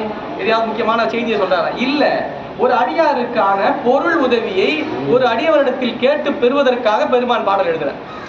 பாடலே பாருங்க, வேற எதுவுமே செய்தி இல்லை. ஒரு அடியாரு ஒரு கொஞ்சம் பொருள் வசதி இல்லாம இருக்காரு, அது அவரே கொடுத்துடலாம்ல. நான் அப்படிதான் பாட்டை வச்சேன், அவரே கொடுத்துடலாம்ல சாமியை. சொக்கநாத பெருமான் இல்லாதப்பட்டவரா? சொக்கநாத பெருமானே கொடுத்துருக்கலாம்ல. சொக்கநாத பெருமான் சேரமான் பெருமான் கடித லெட்டர் எழுதுறாரு. அவருக்கு ஒரு பொருள் தான் கொடுத்துருங்களேன். இப்ப யோசிச்சு பாருங்க வரலாறு எப்படி, ஏன் இப்படி எல்லாம் கொண்டு போறாரு சாமி? ஒரு அடியவருக்கு ஒரு அடியவர் மூலமாக பொருளை தருதல். அந்த அடியவர் என்றது சாதாரணம் இல்ல, சேரமான் பெருமாள் மிக உயர்ந்த நிலை. நினைச்சேன் சாமி லெட்டர் ஒருத்தருக்கு எழுதுறாருன்னா, டூ அட்ரஸ் சாமி போடுறாருன்னா, பெருநராக ஒருவர் இருக்கின்றார் என்றால் எந்த உயர்ந்த நிலையில யாருக்குமே எழுதல சாமி லெட்டர். சாமி எழுதுன 2வது லெட்டர், முதல் லெட்டர் அவர் தான். யாரு? 2வது லெட்டர் உமாபதி சிவனாருக்கு எழுதிய 2வது லெட்டர் உமாபதி 2 தான் சாமி எழுதுறாரு. 2வது பெற்றான் சாமானுக்கு உமாபதி பாடலாக நமக்கு திருமுறைகளாக அமையப்படுறது சேரமான் பெருமாள் எழுதுறோம். இவ்வளவு பெரிய நிலையில இருக்கணும். அது யாருக்காக எழுதுறாரு? ஒரு அடியவருக்காக. கோயில் கட்டலாம் பாக்க, கோயில் கொஞ்சம் கட்டி வைக்கணும், அதாவது காசை கொடுத்தா கேட்டாரு இல்லையா? யாருக்கு காசு? யாருக்கு? ஒரு அடியவனுடைய பயன்பாட்டு இருக்காரு, அவருடைய பொருள் உதவிக்காக கேட்கிறாரு. சேரமான் பெருமாள் நாயனார் மானபத்திரர் சாதாரணமா நினைச்சிடக்கூடாதுன்றதுக்காக எப்படி பாருங்க, அவர்கிட்ட போய் பணம் கேட்கிறன்றதால நீங்க அவரை சாதாரணமா நினைச்சிடாதீங்க. அவர் யாருன்னா அவரு உங்களை மாதிரியே தான். அவர் எனக்கு ஒரு அன்பர். தன் போல் என்பால் அன்பன். தன் போல் உங்களை மாதிரியே அவரும் எனக்கு ஒரு அன்பர் தான். எப்படி சொல்றாரு பாருங்க, தன் போல் என்பால் அன்பன் காண்பது கருதி போந்தனன். உன்னை பார்க்கணும்னு ஆசைப்படுறாரு. உன்னை பார்த்த உடனே ஆண் பொருள் கொடுத்து எவ்வளவு வேணா கொடுங்க, கொடுத்துட்டு திருப்பி அனுப்பி வச்சிருங்க. ஏன் கொடுத்துட்டு அங்கே சேர நாட்டிலே வச்சுக்கலாம்ல அவர் மானபுத்திர சேரமான் சாமி சொல்றாரு மான் பொருள் கொடுத்து திருப்பி அனுப்பி வச்சிரு. பாண்டி நாட்டுல அவரை விட்டா என்ன பாடுறதுக்கு ஆள் இல்லை. பாண்டிய நாட்டுல அவரை விட்டா என்ன பாடுறதுக்கு ஆள் இல்ல, அதனால எவ்வளவு வேணா கொடுத்துட்டு அவரை திருப்பி இங்கேயே அனுப்பி வச்சிருக்கேன்ற. ஏன்னா அங்க பாடுறதுக்கு நீயாவது இருக்க சேர நாட்டுல, இங்க பாடுறதுக்கு கொடுத்தார். அப்ப சாமி என்ன எழுதுறாரு? அடியாவருக்காக அடிமைதான். பெருமான் தன்னை குறிப்பிடும் பொழுது கூட என்ன சொல்றாரு? உமாபதி சிவனாருக்கு கடிதம் எழுதுறாரு, லெட்டர். என்ன எழுதுறாரு? அடியாருக்கு எளியன். அந்த சராசரங்களுக்கெல்லாம் அதிபதியா வழங்கக்கூடிய பெருமான் என்ன சொல்றாரு? அடியாருக்கு எளியன் கொற்றம் குடியாருக்கு எழுதிய கைச்சீட்டு. கைச்சீட்டுனா லெட்டர்னா அப்படி சொன்னதா முடியும். சாமி எழுதுற என்ன அடியாருக்கு எளியன்னு தன்னை சொன்ன. உமாபதி சிவனார் பாக்குறேன், கடிதத்தை பார்த்து கண்ணீர் விடுறாரு. சாமி தன்னை போய் பல அண்டங்களுக்கும் பல கோடிகளுக்கும் தலைவனாக வழங்கக்கூடிய பெருமான் தன்னை என்ன சொல்றாரு? அவன் என்ன தெரிஞ்சுக்கணும்? நாமும் அடியவளுக்கு எளியவன் தான் என்பதை அறிந்து கொள்ள வேண்டாம். அப்படி உணர்ந்தால் மட்டும்தான் நமக்கு அருளை பெற முடியும். நாம் நூல்களினாலோ நூல்களின் வழியில் பெற்ற ஞானத்தாலோ அசுஞானத்தாலும் பாசஞானத்தாலும் இறைவனை அடைய இயலாது. இது புலன்களினால் பெற்றுவிடலாம். புலன்களுடைய தூய்மை, அதாவது அதோட மாசு கெடும், அவ்வளவுதான். குருநாதர் வந்த உடனேவே என்ன ஆகும்? புலன்களில் இருக்கின்ற குற்றங்கள் நீங்க பெறும். குற்றங்கள் நீங்கி விட்டது என்பதனாலேயே அது என்ன ஆயிடுச்சு? ஏதோ வேலைக்கு போயிடுச்சுன்னு அர்த்தம் கிடையாது. புலன்கள் எல்லாம் ஒரு நமக்கு இப்ப வரைக்கும் எப்படி உலகியல்ல இருக்க வரைக்கும் புலன்கள் என்ன பண்ணிட்டு இருக்கோம்னா துன்பத்தை கொடுத்துட்டு இருக்கோம் நமக்கு. அது மணிவாசகர் சொல்றார், வஞ்ச புலன் மாறி நின்று என்னை மயக்கிடும் வஞ்ச புலன் ஐந்தில் வழி அடைத்த அமது. என்ன புலன்? புலன்கள் வஞ்சனைகள் செய்ய இதுல சிவபுராணத்துல புலன்கள் வஞ்ச மாய புலனைந்தும் வஞ்சனைகள் செய்ய. வஞ்சனை தான் தெரியுது. நாம ஒண்ணு கோயிலுக்கு போலாதான் முடிவு பண்றோம். எப்படியாவது அந்த திருமுறைகளை படித்து விடலாம் என்று தான் எடுத்து வைக்கிறோம். அதற்கு முன்பாகவே IPL ஓபன் பண்ணி விட்டாங்க. படிச்சு முடிச்சிடலாம் தானே வச்சு அதுக்குள்ளேயே போட்டாங்க. என்ன பண்ணுது? கண் அங்க போயிடுது, காது அங்க போயிடுது. இங்க இதெல்லாம் இங்கதானே இருந்திருக்கணும். ஏன் தனித்தனியா போகுது? எனக்கு நீங்க துணையா இருந்திருக்கணும் இல்லையா? நீங்க தனியா அங்க போறீங்க, நீங்க தனியா எங்க போறீங்க? 5 பேர் என்ன பண்றாங்க? பஞ்சம் செய்யறாங்க. கூடதான் ஆன்மாவுக்கு கூட தானே இருந்திருக்கணும். ஆன்மாவுக்கு துணை செஞ்சிருக்கணும் இல்லையா? என்ன பண்றாங்க 5 பேரும்? அவன் அப்படித்தான் சொல்லுவான், அவன் பேச்சு நீ கேட்காது, நீ வா அப்படின்னு சொல்லி கண்ணு ஒர்க்கம் கூட்டு போயிடும். அவன் அப்படிதான் சொல்லுவான், அவன் பேச்சு நீ கேட்காது, அப்படி காது ஒர்க்கம் கூட்டு போயிடும். அவன் அப்படிதான் சொல்லுவான், கேட்காது, நீ நல்லது உள்ள ஹோட்டல்ல கூப்பிடுறாங்க போயிடு. அவன் ஒரு பக்கம் போயிடும். எல்லாரும் ஒரு பக்கம் இழுத்துட்டு இருக்கான். அது எங்க போவோம் பாவம்? அது என்ன போவோம் பாவம்? ஒன்னும் தெரியல. 5 பேரும் பிடிச்சி இழுத்தா எங்க தான் போவோம். 5 பேரை வேலைக்காரங்களா கொடுத்தா 5 பேரும் முதலாளி ஆயிட்டான். ஒரு ஆளுக்கு 5 பேரை வேலைக்காரங்களா கொடுத்து விட்டாரு. ஆனா 5 பேர் வேலை செய்யாம என்ன பண்ணாங்க? முதலாளி அடிமை ஆகிட்டாங்க. 5 முதலாளிகள் ஒரு தலைவர். எப்படி வச்சு ஒரு கம்பெனில 5 MD ஒரே ஒரு மேனேஜர் இருந்தா எப்படி இருப்பாரு? அதை பண்ணுவாரு, அவர் அதை பண்ணுவார். அவர் முடிச்சுக்கிட்டே இருக்கு. இன்னொருத்த வந்து அதை பண்ணுவா, அவன் வரணும். அந்த மேனேஜர் எதைத்தான் பண்றது? அவன் வேலையை ரிசைன் பண்ணிட்டு தான் போனோம். இப்ப நம்ம நிலைமை அப்படித்தான். 5 பக்கம் பிடிச்சி வச்சுட்டு இருக்கு. 5 புலன்கள் என்ன பண்ணோம்? துணை செய்ய. குருநாதர் எழுந்தருளிய உடனேயே தனக்காக குருநாதர் எழுந்தருளி அவருடைய மலங்களை எல்லாம் நீக்குவதற்காக பெருமான் நாடு சட்டை தாங்கி எழுந்தருளி இருக்கின்றான் என்ற அந்த உண்மை அனுபவத்தை இந்த ஆன்மா உணர்ந்த உடனேயே புலன்கள் எல்லாம் என்ன ஆயிடும்? ஆறிடும். அதெல்லாம் எல்லாம் இதுவரைக்கும் மஞ்சம் சொன்னீங்களே. அருவரத்தொருவன் அவனியில் வந்து குருவரன் ஆகி அருளிய பெருமை சிறுமை என்று இழாதே திருவடி இணையை பிரிவினை அறியா நிழலது போல முன்பின் ஆகி முனியாது அத்திசை எங்குனைந்து உருகி நெக்கு ஏங்கி அன்பெனும் மாறு தலையது புரள நன்புலன் ஒன்றி. ஒன்றுதல்தான் நன்புலன். அது எப்போ இது வரைக்கும் வஞ்ச புலன்னு சொன்னீங்களே, மாய புலன்னு சொன்னீங்களே, துன்பம் செய்யும் சொன்னீங்களே. குருநாதர் வந்துட்டார்ல, இப்ப அந்த புலன்கள் என்ன ஆச்சு? நன்புலன். ஏன் நன்புலன் தெரியுமா? ஒன்று நாம ஒன்றினால் அந்த புலன்கள் நன்மை. நம்ம ஒன்றுதனால குருநாதர் ஆனா திருவுருளை பெறும்போது அந்த புலன்களும் நீக்கிறோம். ஏன்னா புலன்கள் மாயான காரியங்கள் தான். அதில் நீக்கினால் மட்டும்தான் பெற முடியும். இது சிவசமவாதிகளுக்கும் சைவத்துல இன்னொரு சமயங்கள்ல அவங்க எல்லாம் பெருமானோடு கலந்து விட்டால் 2 கலந்தல், 5 ஆற்றுதல், பாடானவாதம் ரெண்டுமே ஒன்னாயிட்டு அந்த கல்லு மேல அப்படியே இருந்துருது. பாடானவாதம் கல்லு அப்படியே முத்தினா அப்படியே இருந்துருதா அறிவுடை பொருள் ஆயிட்டு. இன்பம் தூக்கணும் அப்படியே இருந்துறதால கிடையாது. இன்பத்தை தூக்கணும் இல்லையா? அது என்ன அறிவுடை பொருள். இதெல்லாம் தாண்டி பேசுறதால புலன்களினால் மட்டும் அதால் செய்ய முடியாது. 5 புலனால் தாம் கண்டது என்றால் அது ஒழிய 5 புலனார் தாமார் என்பதுதான். அப்பொழுது பதிஞானத்தாலும் பாசஞானத்தாலும் அவனை அறிய இயலாது. பதிஞானத்தால் மட்டுமே. அதுதான் திருவருள். திருவருளினால் மட்டும்தான் அவனை அறிய இயலும் என்பதுதான் இந்த பகுதியோட இந்த இந்த 69. இப்ப நம்ம என்ன பார்த்தோம்? 69 6, 67, 68, கருவி கரணங்களால் அவனை அடைய இயலாது. அதுக்கு முன்பாக அதுக்கு வேற என்ன பார்த்தோம்? அருளுக்கு எப்பொழுதுமே நாம் பின்னாக நின்றுதான் பணி செய்ய வேண்டும். அப்பொழுதுதான் அருளை தூய்க்க முடியும். பளிங்கு தூண் என்று அதற்கு முன்பாக பளிங்கு தூண் அருளில் முழுமையான தோய்வில் விளங்கும் பொழுது இருள் நம்மை தாக்காது.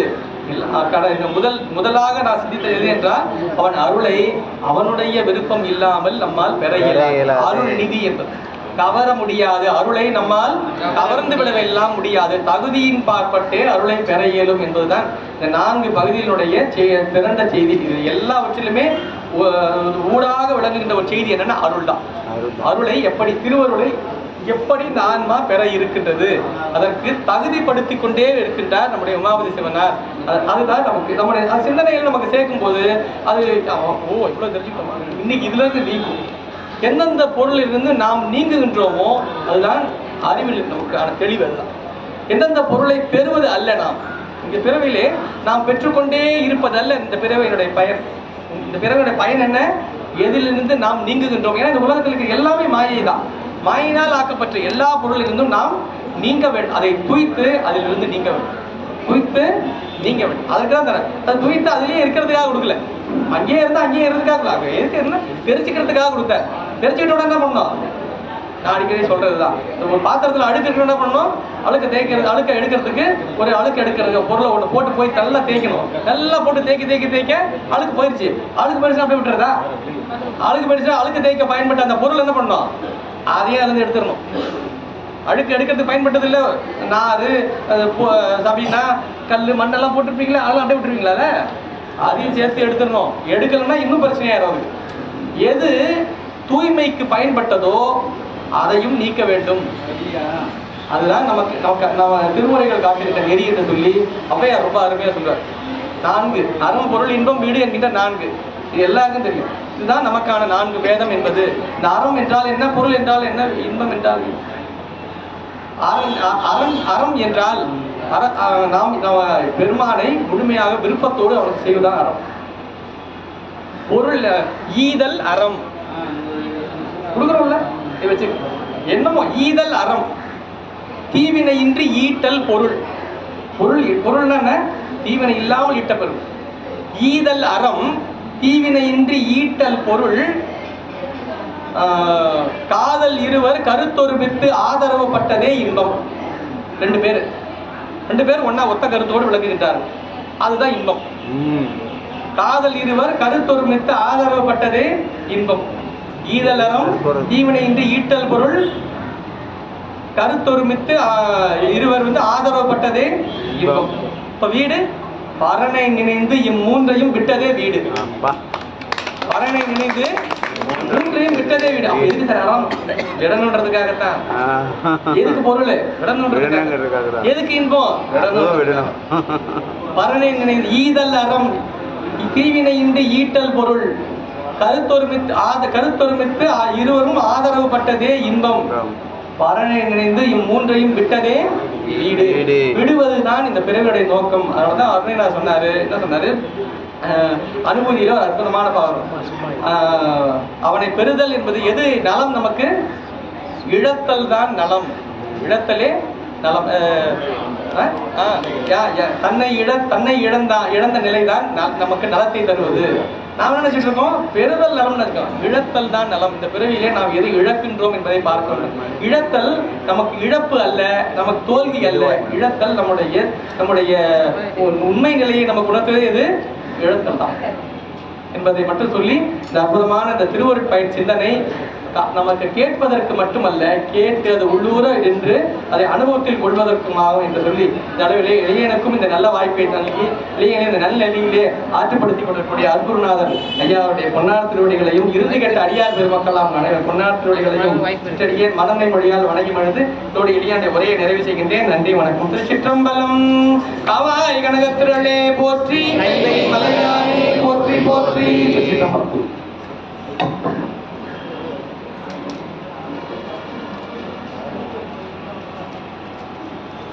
தென்னாடுடைய சிவனே போற்றி.